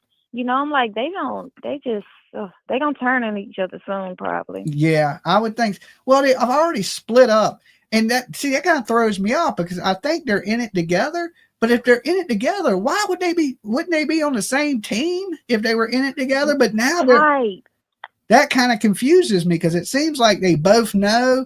But why would you start fighting? Because you start fighting with the person that knows, they could tell on you. Yeah, and I wonder how much her family knows because you feel that comfortable to leave, and y'all don't think that looks strange? Like, this is your children missing from your house that you say, you know, it's just weird. I agree. And something's going to break in this. I think they're going to give it a few more days of searching, and then everything's going to turn on the parents because if them kids don't turn up, they had something to do with this. That's just my opinion. Yeah. I got no proof of none of that, but their behavior's odd, lack of emotion. Like my daughter's grown. If she was missing, I'd be sitting here crying, snot boogers coming out my nose. Right? I can't see how you could be so calm and collect unless you're on medications to keep you, mellow. But yeah, they gotta be drugs. They gotta be on something but strong. not one tear from these people that are so concerned, but not one tear. Not one at all. And then your mom, and you're not crying or not, the eyes not swollen, something. Yeah. Like get like something. Talking about the kids in past tense, like I can see somebody being, not emotional 10 years later after they done buried their kids, but still, like, I don't know. It don't make a lot of sense to me. And somebody's going to jail unless the Canadian police just completely drop the ball. See, that's the bad thing. I know what would happen here in my state, or I have a good clue of what would happen in America, but I really don't have a good concept of how good Canadian police actually are. That's true. And I haven't heard many cases like this from out there. I know. They're like, what the hell y'all doing out here? What's going on? I know. I said the same these thing. Kids out here barely going to school, right? What y'all got going on? I mean, clean this shit up back here. They take your kids here for some shit like that. You wouldn't even have the kids. They would have walked out there and got tetanus shot and been like, all right, these kids got to go. You got to clean this shit up. All right. Yeah, and they young to be having all that stuff out there like that. And they ain't got no damn jobs. Clean the yard. Okay. Yeah, and then that's another thing. Y'all, they got stressed out at home all day with these kids, not sending them to school. One of them sick, you keep both of them home. And somebody made a good point. Now. Usually domestic things with children and people happen when everybody's trapped. There was a lot of it during the COVID. Remember the COVID whole pandemic? Everybody was trapped in the house. There was a lot of cases of abuse and domestic violence because everybody's trapped. Everybody needs their space. They need a break. Every human being at some point needs a little break. And a lot of times that break for parents are when kids go to school. So if they're not going to school, you're all trapped in the house. If you're around somebody long enough, little things start to aggravate you and bother you. But if you ain't around them that much, you don't pay that mind. But when you're trapped in a room with somebody, the littlest things start biting your nails. You'd be like, can you stop chewing your fucking nails? Yep. Can't stand to hear somebody eat. Like, go to the next round. Can you chew with your mouth? Anything. It'd be anything, right? Do you got to breathe so loud? Do you even got to breathe, right? So I know how it goes. But look, hey, I appreciate you calling. It was great talking to you. Yeah, same here, darling. All right, you be good. Stay safe. All right, thanks. Bye. Now, everybody has that where, like, that's when you need a little break. Dolly. Hey, Dolly. It's Sniffles. Hey, Sniffles. In Tennessee. How you doing? I'm doing pretty good. I'm doing good. Not bad. Good. Welcome home. It feels good to sit in this chair. I got to leave in the morning, but it feels good to sit here tonight. I know. Hey, I've enjoyed your last few videos on the Lizzie Borden and all that. But hey, I just wanted to call in and, give my little opinion. Okay. Not that it matters, but everybody's opinion matters. Well, that's true. But I got to tell you, as a single mom of a now 32 and 31-year-old children, I was a single mom and I was hustling and bustling, working 2 jobs, and my kids almost got it's sad to admit this, but they're grown and they're in a way better place. But I was hustling and bustling and they almost got hit by cars playing out in the gravel because I was dead asleep after a job that I did from 8 a.m. at my day job till 4 p.m. So I had a lot of grace for these parents of the Nova Scotia kids. I don't want to be disrespectful. I forget their names. Libby and Jack. Thank you. Lily and Jack. Yeah. Lily and Jack. Okay. So I had some grace, but Dolly I eyes, smiling I face with hearts emoji. I Glad don't y'all know made if it home they safely. have been Kissing kidnapped face or they emoji. did run off, because my kids, sadly, when they were young, tried to do the same. Mhm. And I own that, and I've dealt with that. And but my whole thing is all the missing kids in not only our country, but now Canada. It's just, with this trafficking and everything, it's scary. And I'm not trying to, blame anybody, but yeah, you let your guard down, especially with social media now and everything that we didn't have when my kids were babies. Like, you never know. But the lack of, not just for Lily and Jack, but other kids missing, Sebastian and others. Like, to me, I had to go in a mental hospital just because my kids almost got hit by cars playing in the gravel. Like, because I was sleeping, because I was a single mom trying to work 2 jobs and do whatever. I mean, that's understandable that you're tired and you're working, taking care of the kids, but these people don't got jobs. They don't got jobs. Right. They had nothing to do but watch I've the recently learned. Yeah. I've recently learned that, and I'm just. And by the way, I'm sorry, I'm a little shaken up because I just drove home from a tornado and almost got sideswiped by a funnel cloud. So I'm a little shaken up, but I was listening to you all the way home just to keep me safe. All right. I really was.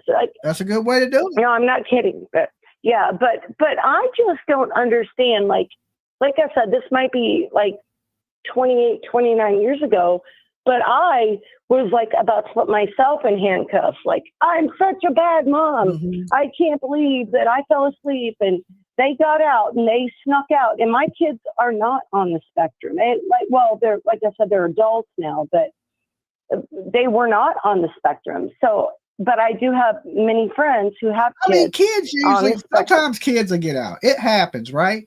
Yeah, but usually they don't vanish, disappear. Right. Poof into Into thin air.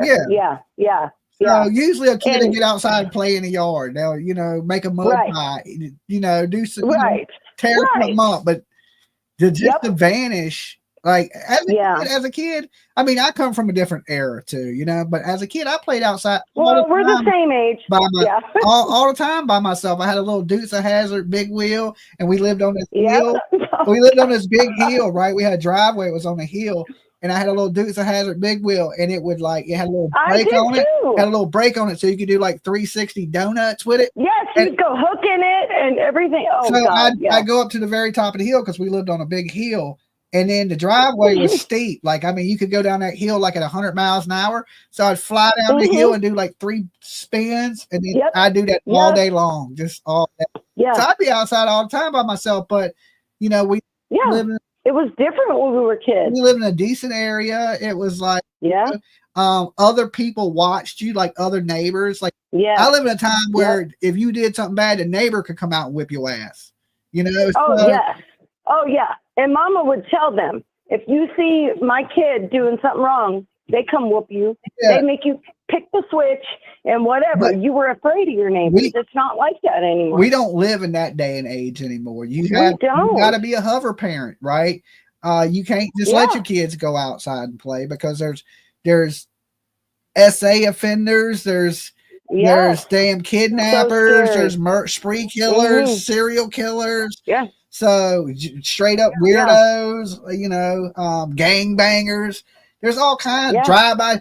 I don't know about in Canada, but here in America, you got to be a hover parent, and it sucks for kids these days that they got to be constantly supervised, but it's for their own well-being, No, it is, and my grandkids are 12 and 9, and we live in a very safe, neighborhood outside Nashville, and it's safe and everybody knows everybody. But the more we grow, the more people that are retiring are selling their homes, and you know, like other people are moving in and all this and that. And my grandkids and my daughter now live with us because my daughter is a single mom and she's trying to make her way, but she freaks out. She's like, you can't let them, you know, go down the street on their bikes and whatever. I'm like, yeah, they're safe.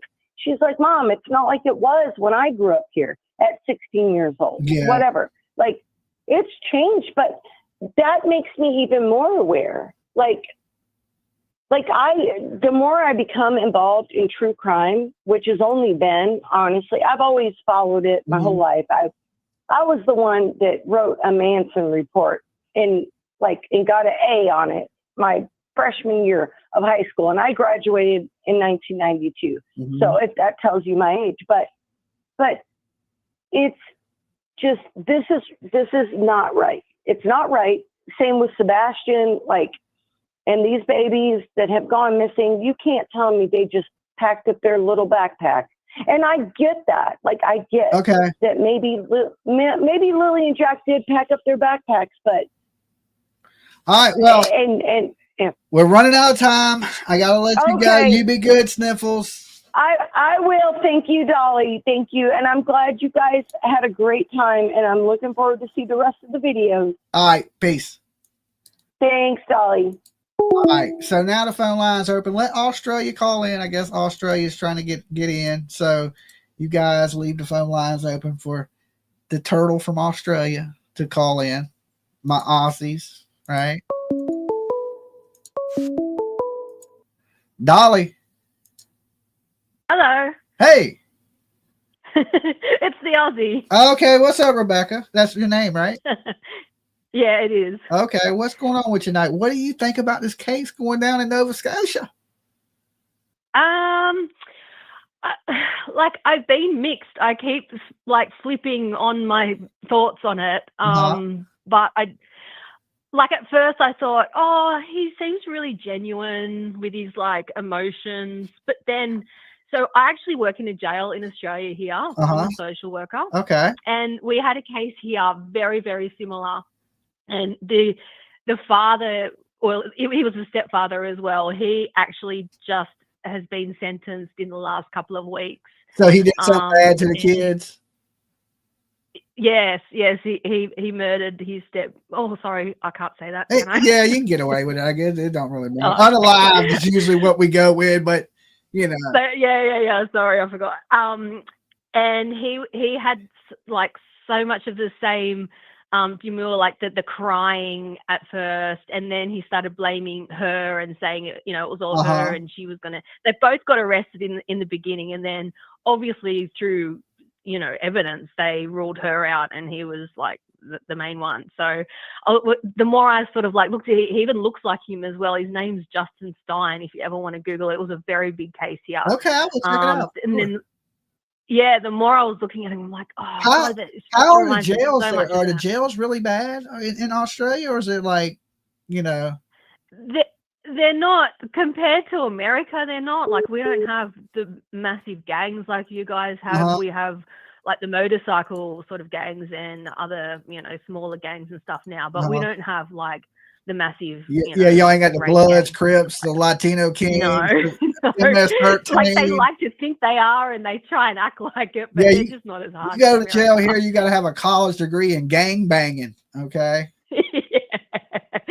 Yeah, but like anywhere inside a jail, it's going to be full on. It's still, you got to be, careful of what you're doing. I'm in a mental health unit, so I work with a lot of the crazies. So most of our guys are in for unaliving their family members because they're schizophrenic. And usually the first it seems like if you're diagnosed with that before you commit the crime, it seems like they would have you in a mental facility instead of jail. Well, yeah, so in our jail we have a mental health unit. Ours is the only one in the state, and they wait in there until they go to the hospital, because the hospital has a 2 or 3 year waiting list.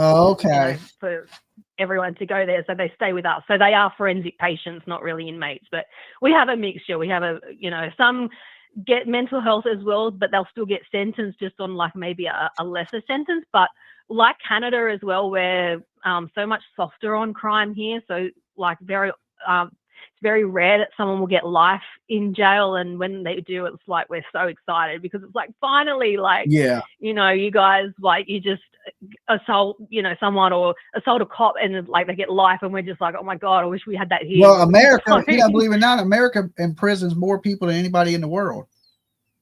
I know, but it's big money there too. Yeah, I think there's that's one of the main private reasons. prisons, and I figure like this: if they build prisons, they build them. They're going to put somebody in them. You know what I'm saying? And, Yeah, judges are quick to hand out 30, 40, 50, 60 years like it's nothing. Yeah, I know, and like giving them like 160 years, and it's like, what? That doesn't even make sense.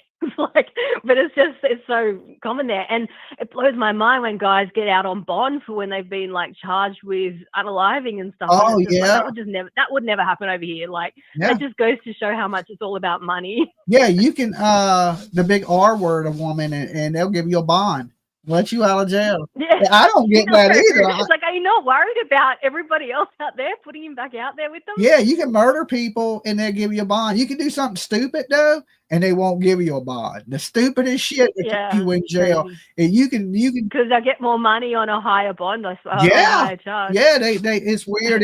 It's become so commercialized, like far as jail selling canteen and stuff like that it's big business, and people invest in building prisons. That's where I need to put my money, is building prisons, because that seems like where everybody's going is prison. Well, and the thing is, you'll never be out of a job or out of work because, you know, crime's going to be around forever. Yeah. There's nothing that AI can take over. Yeah, that is true. That is true. There's always going to be criminals, you know. And one thing I wanted to say too about Jack and Lily, like, I just keep thinking, like, I wonder, you know how they keep banging on about, oh, we didn't hear the door and they were asleep and they didn't hear them go out and in the door. Like, I'd love to know, have the police tested it? The like, door? have they been into their bedroom? Yeah.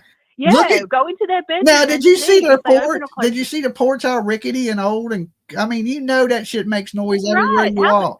As if that's gonna be like a smooth sliding door with no noise. Yeah, like, come on.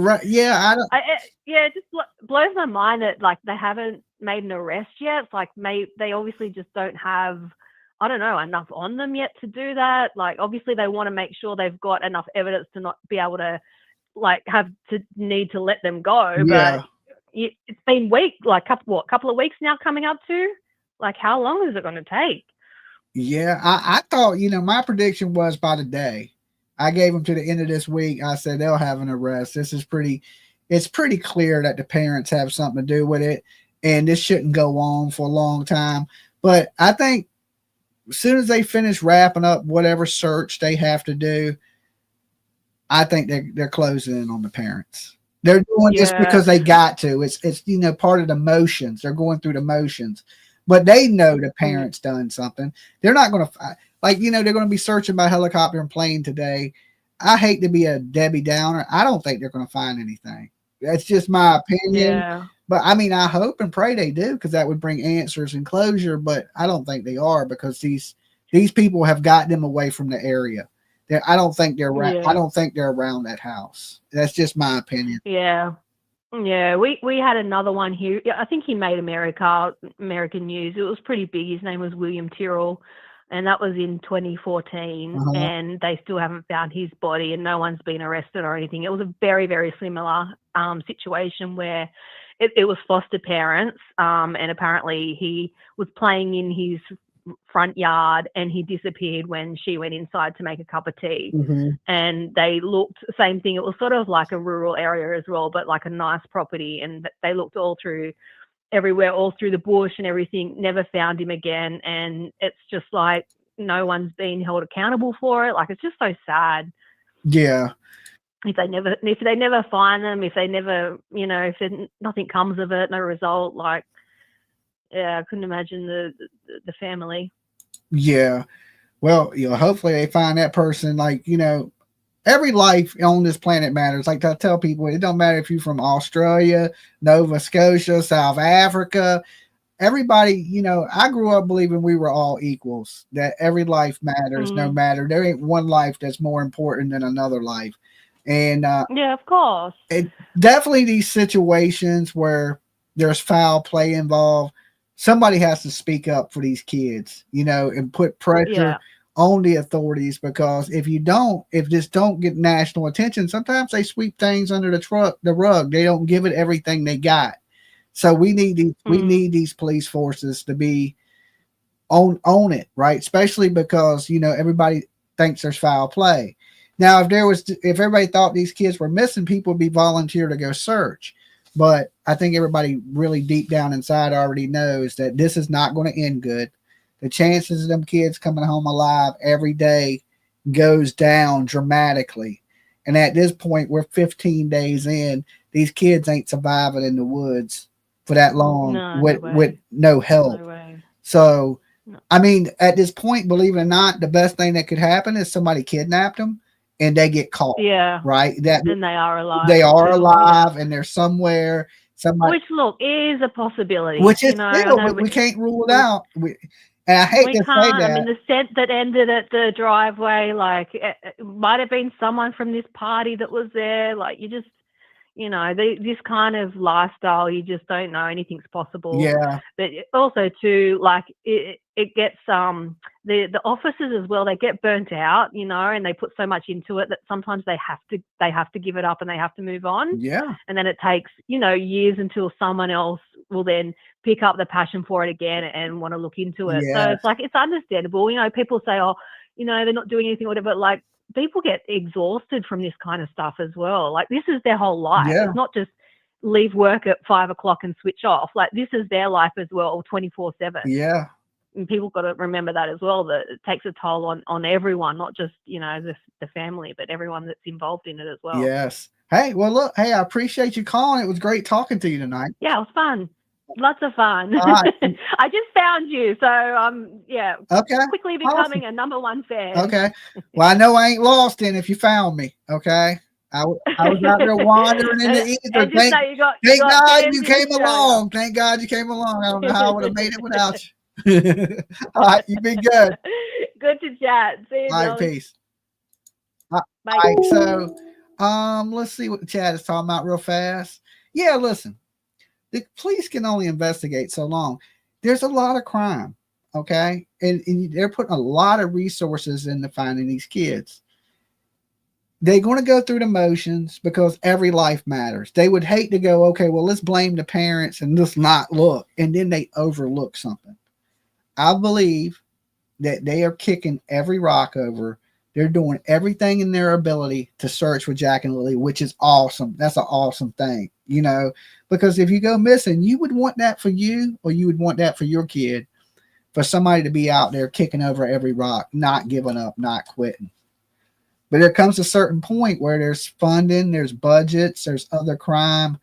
And I hate to see anything go cold. Honestly, you know, Sebastian Rogers, for you guys that haven't been following this, the case before this and big case was Sebastian Rogers. A year and a half. No information has come out in a year and a half in Sebastian Rogers. The case is going cold. It hurts my heart to say that. I want this little boy found. I've spent so much time looking for this kid. And of course, we don't give up on kids. We continue to search every chance we get. We can't constantly search because financially I can't do it. Okay. I only got so much funds and so much time, and so much effort we've put into these cases. We don't want to quit. We don't want them to go cold. Right. But a lot of times the only capabilities we have is spreading awareness. That's it. You know, we can't always search because we can't always afford it financially. So we do what we can. And when I start to see these cases going cold, like, you know, the internet moves on quickly and they start to forget about little Summer Wells and Michael Monkey Vaughn and Sebastian Rogers and Cody Bigsby and just to name a few, right? People move on so fast. I'm here because of this, right? Like, I would have been doing something completely different on YouTube if it wasn't for, honestly, Gabby Petito. But that led me into Summer Wells. So I've always said that my main focus here is I want Summer Wells found. Right? I want all these kids found. But the one that that drove me down this path to try to help people of missing kids and to bring awareness to these kids was little Summer Wells. And I see how over time people, they focus on the case and then they just leave it. That's one of those cases that I think about daily. Summer Wells. Same thing I think about Sebastian all the time too, but Summer Wells has been my focus for good 3 years. Okay. And it was just one of those stories that, that broke my heart. It really, like, that I felt, to my core. Like when I seen it, my first thought was, what can I do to help? Right. And that I see similarities in Summer Wells and Lily and Jack. And it's the rural area, not just poor. Okay. Well, I don't even really think Don and Candace is poor. It's just Don spends his money on drinking and drugs. He makes good money. And so, but he blows it. So the kids live a poor lifestyle because their parents put the money in other places other than the welfare and of their kids, right? So to see them come up poor, and just like the little girl didn't have a fighting chance is so heartbreaking. And you look at these people, like you got Lily and Jack, beautiful little kids, right? And they're coming up rough, and they're coming up with not a lot, and living in a pretty bad environment. I would say the outside environment's bad. I really don't know as far as the inside of what their trailer looks like. I mean, it could have been nice inside, but just looking at the outside of it, I would think, the inside's probably pretty trashy too. And what kind of environment are they growing up in? That's the $1 million question. Because listen, you can live in a cardboard box, and if there's love, it's a home. Okay. But you can live in a mansion, and if there ain't no love, okay, have love and have a home. Dolly.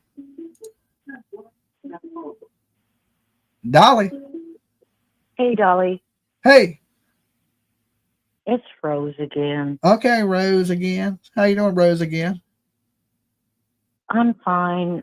I'm sorry I've called in again. I know I shouldn't do that. Okay, well, make it quick, though. We don't got 30 minutes for apologies. Just tell us what you got to tell us, Rose.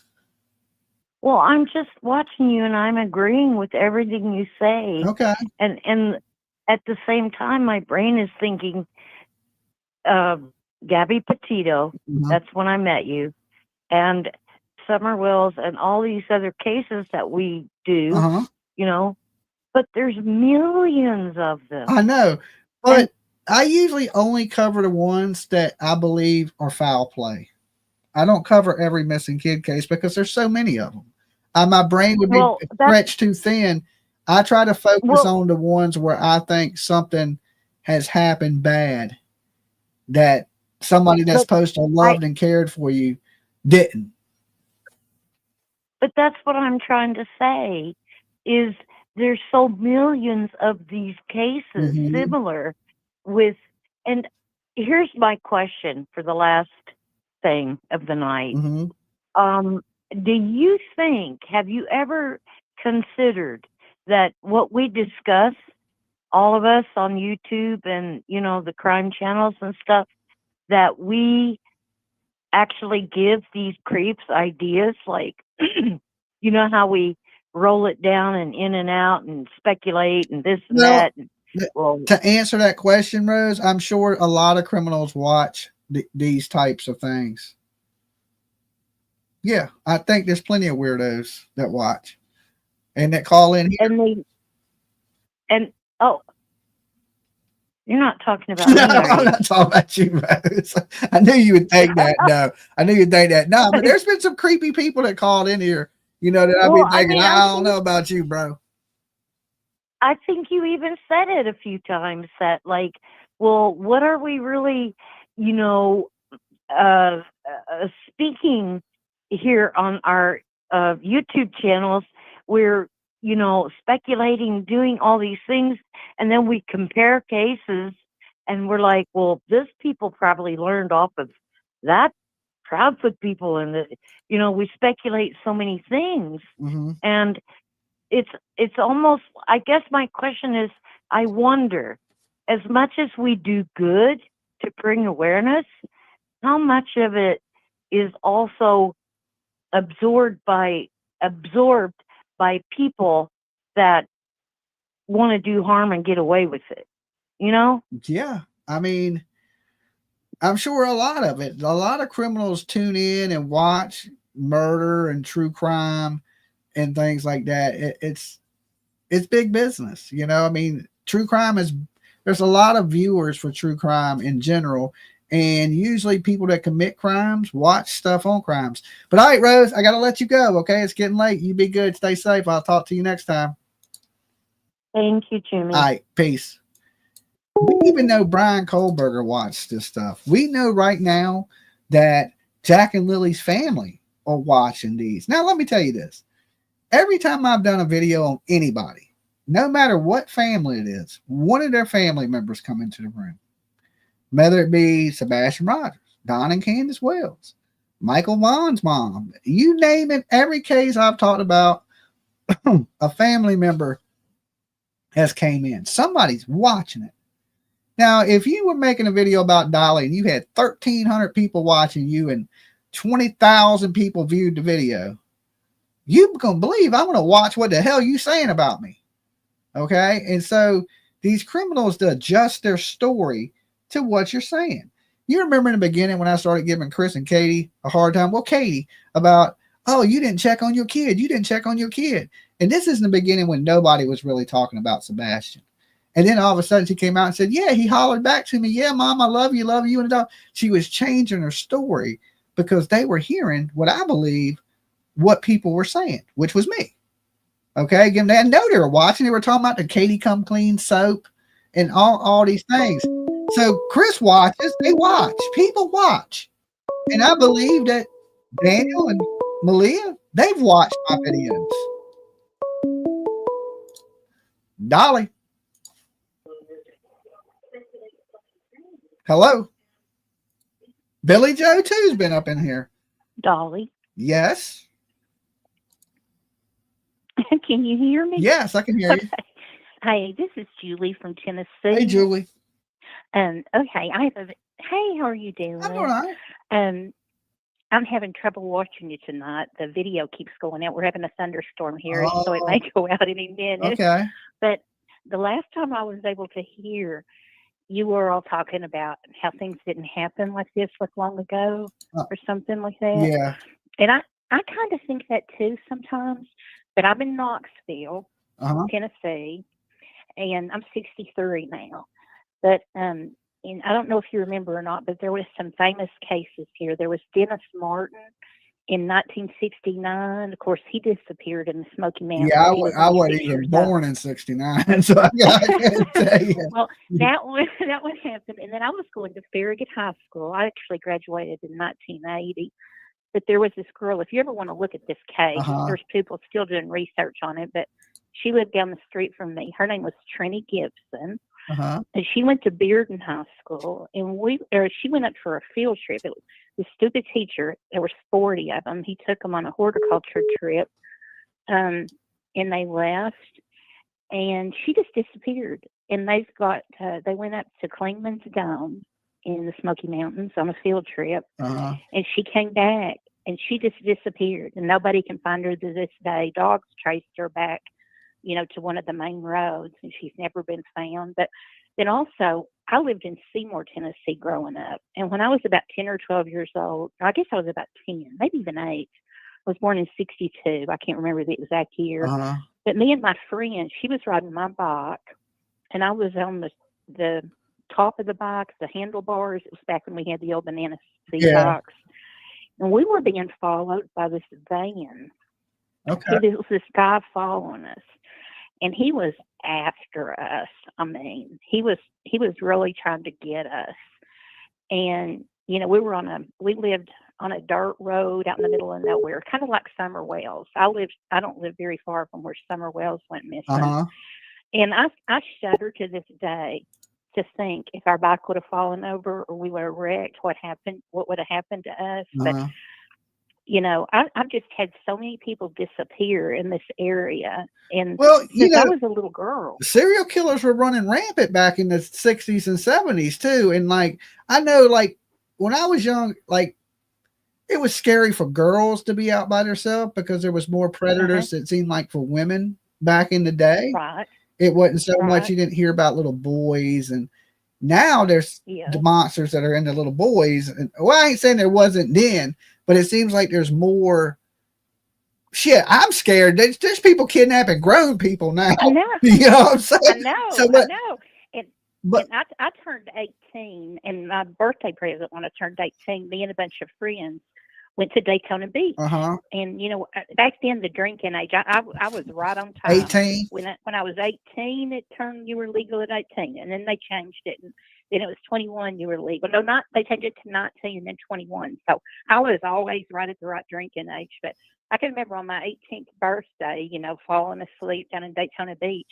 And that was right at the time Ted Bundy was down there running around, you know. Yeah. So there's been, you know, and I don't know if you ever wanted to look into it or not, but there's or if you've even heard of it, but gosh, what was their names? It was the Christensen's murders here in Knoxville. It was back 10 or 15 years ago. These kids this girl and this guy got hijacked in Knoxville, and it was just awful. And we had the Lily Lynn murders. I don't know if you remember that, but it's just really weird. I mean, I live in what looks like a very peaceful area. It's going into the Great Smoky Mountains. We've grown. And to look at the place, I mean, you wouldn't think you had to be worried at all, but we have had so many crimes around here, you know, and like, I've not really followed the case, but isn't Sebastian here in Tennessee? Isn't he like here in Nashville or something like that? 20 minutes outside of Nashville, 30 minutes, Hendersonville, Tennessee. Yeah. I think what it is, we're right here on I-40, you know, going through Knoxville. I mean, I know they've always, I had stolen cars and stuff. My friends have had stolen cars. The police have always told us the reason we're right here on I-40. It goes straight to California. And I can't remember where it goes north or south, but it's real easy to get on the interstate here. And I think it's the same thing for child trafficking. Anywhere there's truck drivers, there's serial killers. It's always transit people that tend to be the ones that kill and get away with it. They're there one minute, they're gone the next. And like, what was the I-80 killer? You know, they was truck driver, and you got to watch some truck drivers. You stop at a truck stop, next thing you know, you come up missing. That's true. And we've got one, I don't know if anybody's in this area, but we've got right 5 miles from the Level Road, you know, right here in Knoxville. It's full of truck drivers. But I mean, just the things I've seen, and I think maybe the reason people don't remember it as much from the 60s and 70s, 80s, and maybe even 90s is because, you know, we didn't have Facebook and YouTube and all that. Yeah. But I mean, look at how big Ted Bundy is now. Think about how big he would have been at the height of his killing if there would have been social media and the internet. Yeah, and I mean, we've had, just wild things around here. I remember I was kind of a wild teenager. It was back, you could look at the date by looking at the night it happened. But me and my friend Kathy Gaylor, Kathy, I hope you're not listening, but we decided to sneak out one night and meet our boyfriends. They were going to pick us up. We went swimming in the local swimming pool. We actually went skinny dipping back in the day. But it was the night James Earl Ray escaped prison. I think he was in Brushy Mountain State Prison. I can't remember. But I remember Kathy and I heard about it. We were sitting on the corner in the middle of the night knowing James Earl Ray escaped. Well, I heard somebody that broke out of prison tonight. I think 7 inmates escaped today or something like that. Somebody was saying earlier. Wasn't that down in New Orleans or something like that? Something like that. Louisiana. But it's just, I just wonder, what's happening to all these kids. Especially, I remember before my internet went out a minute ago with the storms, you were talking about Summer Wells. And too, it has just broken my heart. I'd like to really get involved and look, but sometimes I think, maybe they just lost their temper and something happened to her. And sometimes I think, maybe she was sold. I really think that could have Yeah, happened. I've always felt the same way about Summer Wells, even when I was there with them and, hanging out on the hill with Don and Candace. I just feel like something tragic. I think they love their kids. I do. I think they're dysfunctional as hell and they're not the best parents. I believe, honestly do, I believe they love their kids and something happened out of their control. And I mean, it's their fault. It was their fault. It's a neglect. I believe it's under neglect, but they freaked out. Yeah. They didn't know what to do and they got rid of Summer Wells because they didn't want to go to jail. Well, I'll have to give you my background here. I'm a nurse. I worked for UNT at UT Hospital and I worked public health. Then I actually went to Arkansas and I worked for Bill Clinton in the Healthy Futures Project. I actually had something where it was a new pilot project and I followed babies. This was this would have been back in 1990s. He was actually, it was before he was president. He was the governor of Arkansas.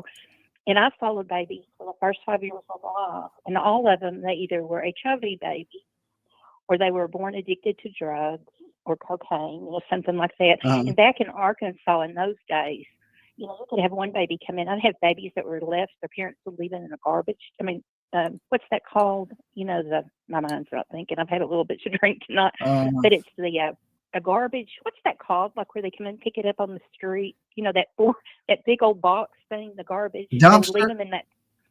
Yeah, they would leave it in a dumpster, and they would take that child away. But then they would let them have their other kids, and I would have failure to thrive babies that were like 18 months old. They couldn't walk or crawl. They couldn't hold a bottle by themselves. Back in those days, they would take away one, but they would leave the other children there in the home.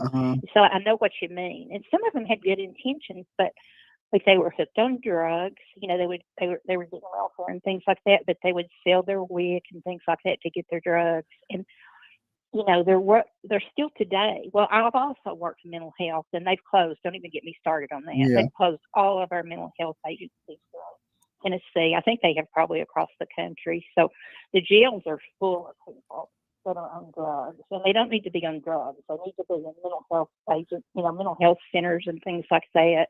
And because that falls down to their kids, Yeah. And I think maybe Summer was affected that when you've got parents that are hooked on substances and stuff like that, they may love their children, but they just don't have the skills they need. And our country's failing everybody. Instead of getting them the help they need, they're just throwing everybody in jail. I agree with that. Hey, but look, we're running out of time. I appreciate you calling and sharing your stories with me. Okay. Well, thanks, Dolly. Appreciate you taking my call. You be good. Okay. Peace. Okay, you too. Bye-bye. Hey, there you go. She took it back a ways, right before I was born. But yeah, these killers have been around a long time. People have been doing bad things to kids for a long time. It just seems like it wasn't so worldwide, I guess, because we didn't have internet. We didn't have all these forms of social media to spread awareness so fast. But then again, I think the world's getting crazier. And hold on, let me close the phone lines for 1 second because I want to talk about this. I'm glad she brought this up. Ted Bundy. All right. And I was driving back from New Jersey and I was listening to a documentary on Ted Bundy. It wasn't nothing new that I didn't already know, but it was just something to occupy my mind while I was driving, to keep me not sleepy. And I looked over at PJ and I said, PJ, honestly, I think they shouldn't have executed Ted Bundy. And she's like, he was horrible. He killed all these people. Why would you say that? And I was like, because I believe Ted Bundy was somebody that should have been studied. Okay? I truly do. He reminds me, you look at Brian Kohlberger in the Kohlberger case, or these sickos, right? We got to understand the mind of a crazy person, right? You may not be able to fix them, but you can have an understanding of what made a person this way. Okay. I truly believe some serial killers, I know it sucks not to execute them, but some people, it's like, this ain't a fabricated person, but like Hannibal Lecter, how they kept Hannibal Lecter locked up. They studied him. Does his behavior so they could profile other serial killers. Ted Bundy said the reason he killed was pornography. Okay? That made him start thinking a certain way about women, softcore porn. Okay?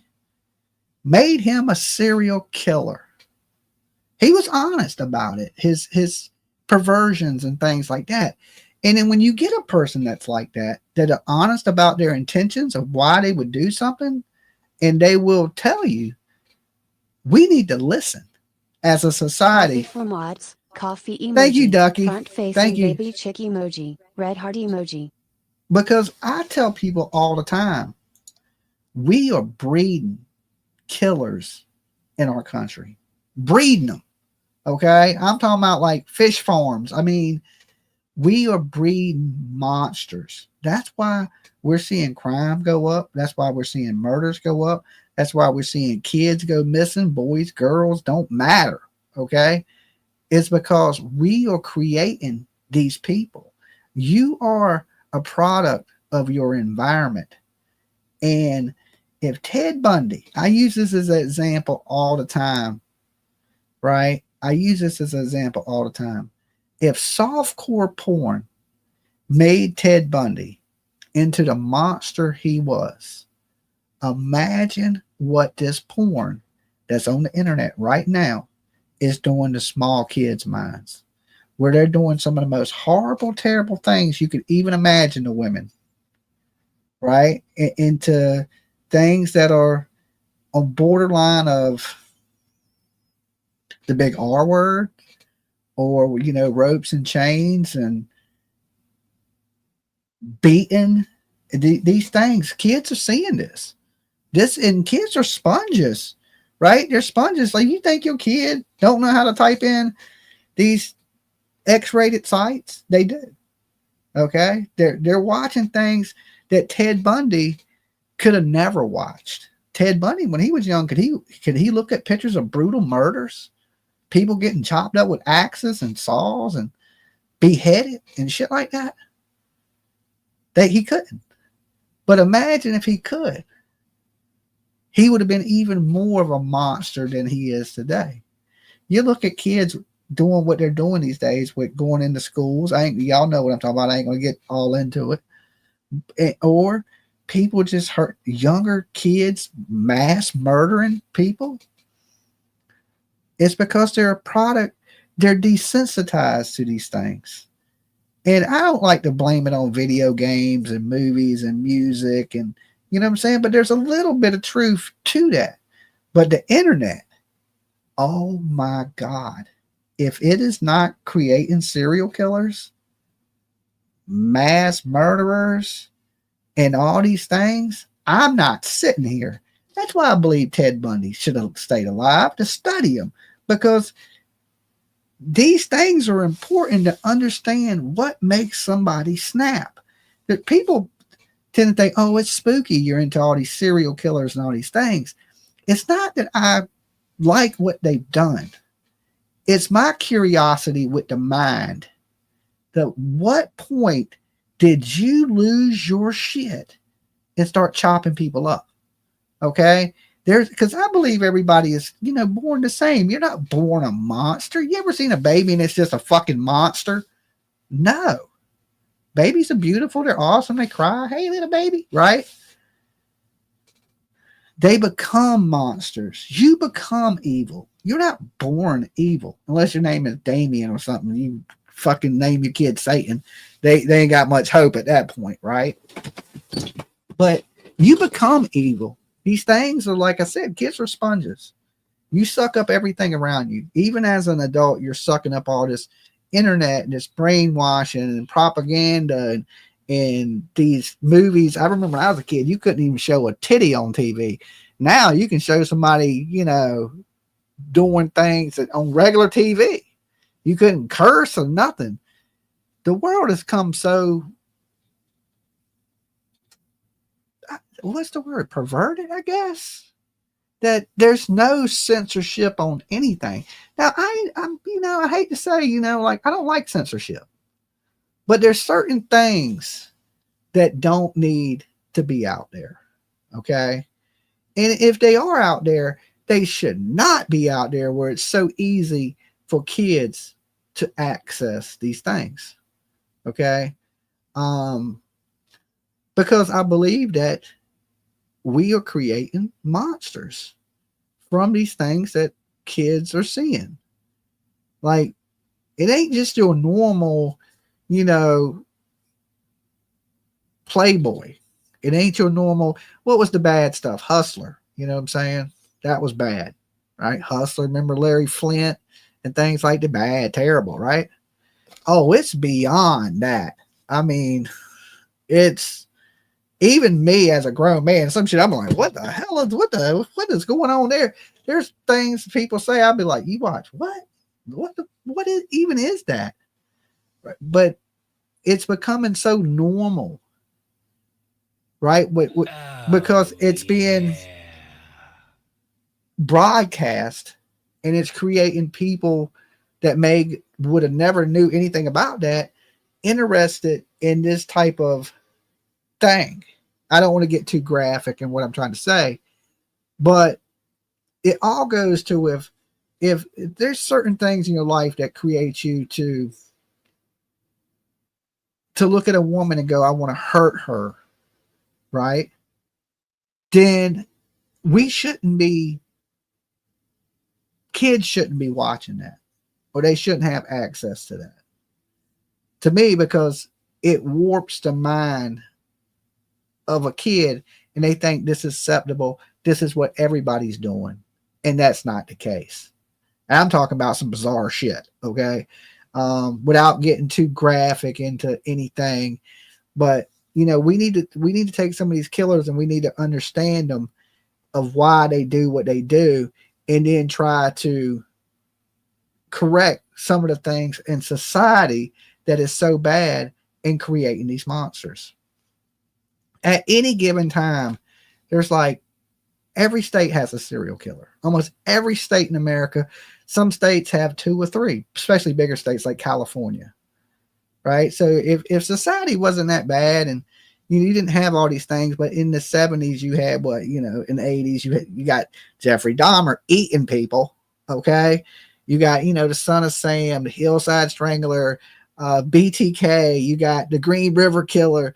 You got just all kinds of people that done lost their shit when society wasn't that bad. Think about now. It's like hell in a handbag. Okay. It's going crazy. And that's why we're seeing crime rise. That's why we're seeing violent crime rise. That's why we're seeing. What about women serial killers like Aileen Wuornos?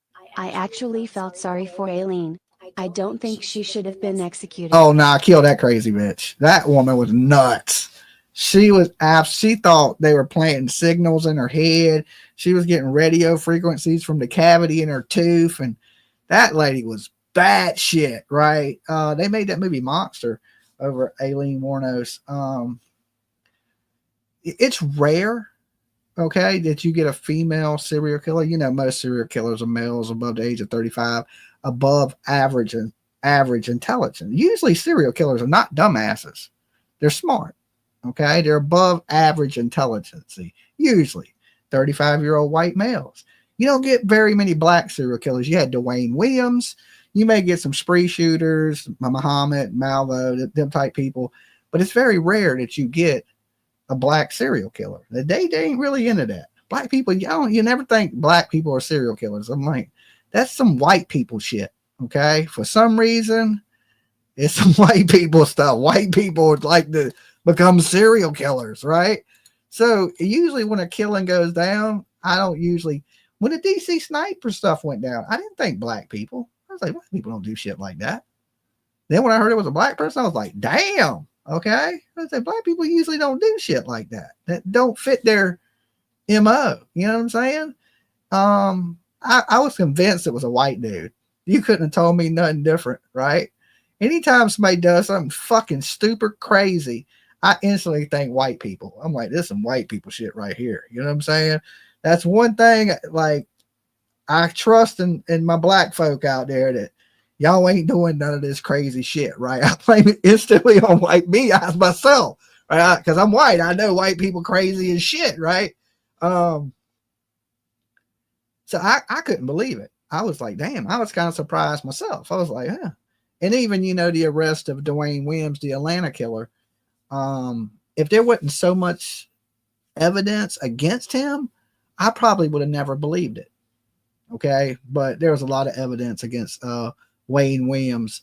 And yeah, I think it was enough. He still says he's innocent, Jim, but I don't believe none of that shit. I believe they got the right person, and he was a little bit weird, a little bit creepy, and unusual, but there's people that are bad. I guess it, and no, I guess it really don't matter what color you are, right? It could be anybody, but usually, statistically, white people are the ones doing all the serial killing, right? And most of the spree type behavior, is done by older white people. So usually that's why when they're looking for a serial killer, they're looking for a male 35 and up. Usually young people don't do that. Like Brian Kohlberger, in the situation at Idaho 4, I knew it wasn't one of the boyfriends of the college girls. Right? When they were blaming all the students, all these YouTubers, I was like, nah, this is somebody else. This is an outsider. This person is a serial killer. Now, am I wrong? I believe right now that Brian Kohlberger is a serial killer. I just think they haven't tracked back who he's killed first. I don't believe the Idaho 4s were his first killings. I honestly don't. I think he had killed before. And maybe he didn't stab somebody. Maybe he shot somebody. Maybe he strangled somebody. Maybe he killed a prostitute. He's killed somebody before. And I was confident in the Idaho 4 that it was a serial killer. I was like, this is a serial killer. And if he wasn't, and this was his first killing, if he hadn't got caught, he would have killed again. So he would have become a serial killer. There's and I started reading serial killer books young. And I had a teacher that one day he asked me, he goes, what are you into? And at the time I was like, serial killers and pro wrestling, right? He was like, well, if you start reading books on serial killers, it'll help your reading, right? Because I could read. I just wasn't a great reader. I read slow, right? And he brought me a book, a teacher on serial killers. And he was like, read this book. Tell me what you think about it. And it was a book on John Wayne Gacy. Okay. He gave me the book. Here you go. Here's a book. And I probably read that book, and I don't know. I did read it kind of slow. I could read. I just read slow. I'm like, from the South, we do everything slow. Right. So I read it, and the book had me interested. I used to watch TV all night long. I sat there and read that whole damn book. Right. So after that, it kind of got me hooked on reading books on serial killers. So then I started reading every fucking book I could get on serial killers. Now I read, I'll fly through a book, right? Especially if it's something that interests me. So he was right. It did help me, in my speed of reading, reading more books. Because, usually I would just watch crime on TV, but then I started reading books on, the Son of Sam, Manson, just every old ass serial killer. And I think that's one of those things that led me, of course, into all the true crime and stuff that I watch. I just watched a damn true crime show tonight on Netflix. So when I'm not even online, my interest is just true crime. It's become pretty much who I am, right? It's taken over all aspects of my life is true crime. When I'm not up here, I'm watching true crime stuff on TV. If it's the Next 48, or if it's cops, or it's murder mystery, or anything. But I'm pretty good at solving things. We went out to a murder mystery dinner the other day, a couple weeks ago. And of course, I picked, you got a room full of people. It's like 100 people. I picked the killer and the reason why and got it right. Okay. So I solved the murder mystery while I was there at dinner. And it's just like, I don't know. It's just something I feel that I know when something ain't right. I know when somebody's lying or your story don't add up. Like I ain't new to it. Like, this ain't my first rodeo, so it seems pretty easy to me. Like I'll watch things with PJ and I'll tell her how it's going to end. And she's like, how do you always know this? And I was just like, it's too easy. It's too easy. Right. Like I've been into this murder shit since I was 15 years old, from the day that dude handed me. Well, I was into that even before that, because he asked me, he said, what do you like? I said, serial killers and pro wrestling, right? Hulk Hogan, like, and shit like that.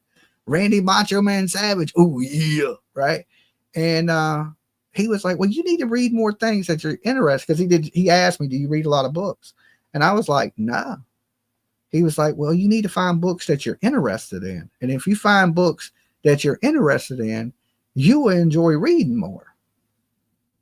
And so I guarantee you, from the time I was 14 to the time I was maybe 15, I read over 100 books in that short amount of time.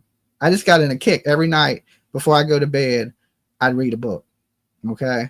Or read, but then I started. On the murder mystery here, I have the plaque. Lol. You have the plaque? Cool. So I got to where, I would read a book in, a week. And then I was reading a book every 3 days. I mean, big books.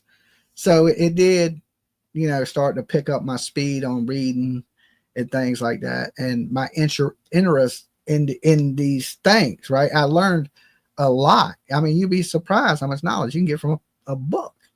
And when I was reading them books, I never thought that I would, my favorite book of all books, I think if I told you to read one book, I would say, read the book, Save Me From Myself. Okay.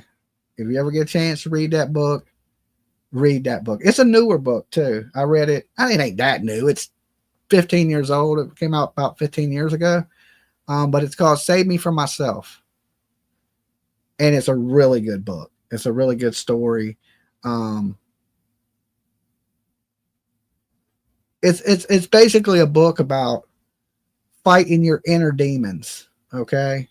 And it's written by the guitar player from Korn. And it's a great book, though. It's a great book. I would say that's one of my favorites. Now, as far as serial killer books, I don't know, that'd be a harder one to pick. That'd be a harder one to pick for me. But definitely, if you want to, a book that make you, I don't know, just a good book. Save Me From Myself. Check it out. But anyway, I'm starting to ramble. I'm going to get ready to get out of here. It's about my bedtime. It's 3:30 in the morning. You guys say a little prayer for Jack and Lily today. They are going back out searching, and they're going to be out there by helicopter and plane, searching a 5-kilometer area, heavily wooded, rough terrain. So, probably mountainside and shit they can't get to by foot. Randy Savage is dead. Ooh, yeah. Snap into a Slim Jim. Yeah, he's dead. But rest in peace to Randy Savage, Miss Elizabeth. Okay. So say a little prayer, continue to share their photos, right? Because we can't rule out the possibility of abduction. It's still there. Okay. So that's the importance of sharing their photo. I did add it to my thumbnail, right? Because it was small. I said, let me blow them up because, like I said, we can't rule it out. I don't think that happened, but we need to continue to share their photos. And a lot of these missing kids. So tomorrow night, I don't know if I'll be here with you guys because we are heading back out onto the road tomorrow. But I think I will be back Sunday. I mean, I may stream tomorrow, but I'll be streaming from the road. Okay. I won't be in the studio taking calls and stuff like that. I'll be on the road. But Sunday night, late night, I will be back in the studio to talk to all you beautiful people. We'll probably do it the same way, open panel, then phone calls. But you guys stay safe. In the comment box down below when this video ends, let me know what you think happened to Jack and Lily, right? Should they be out there searching, or should they just be focusing on the parents or focusing on the people around Jack and Lily? Because usually, statistically, I'm just saying, you're more likely to be hurt by somebody that knows you or allegedly loves you than a complete stranger. All right.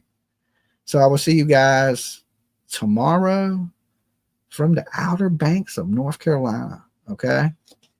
Peace, guys.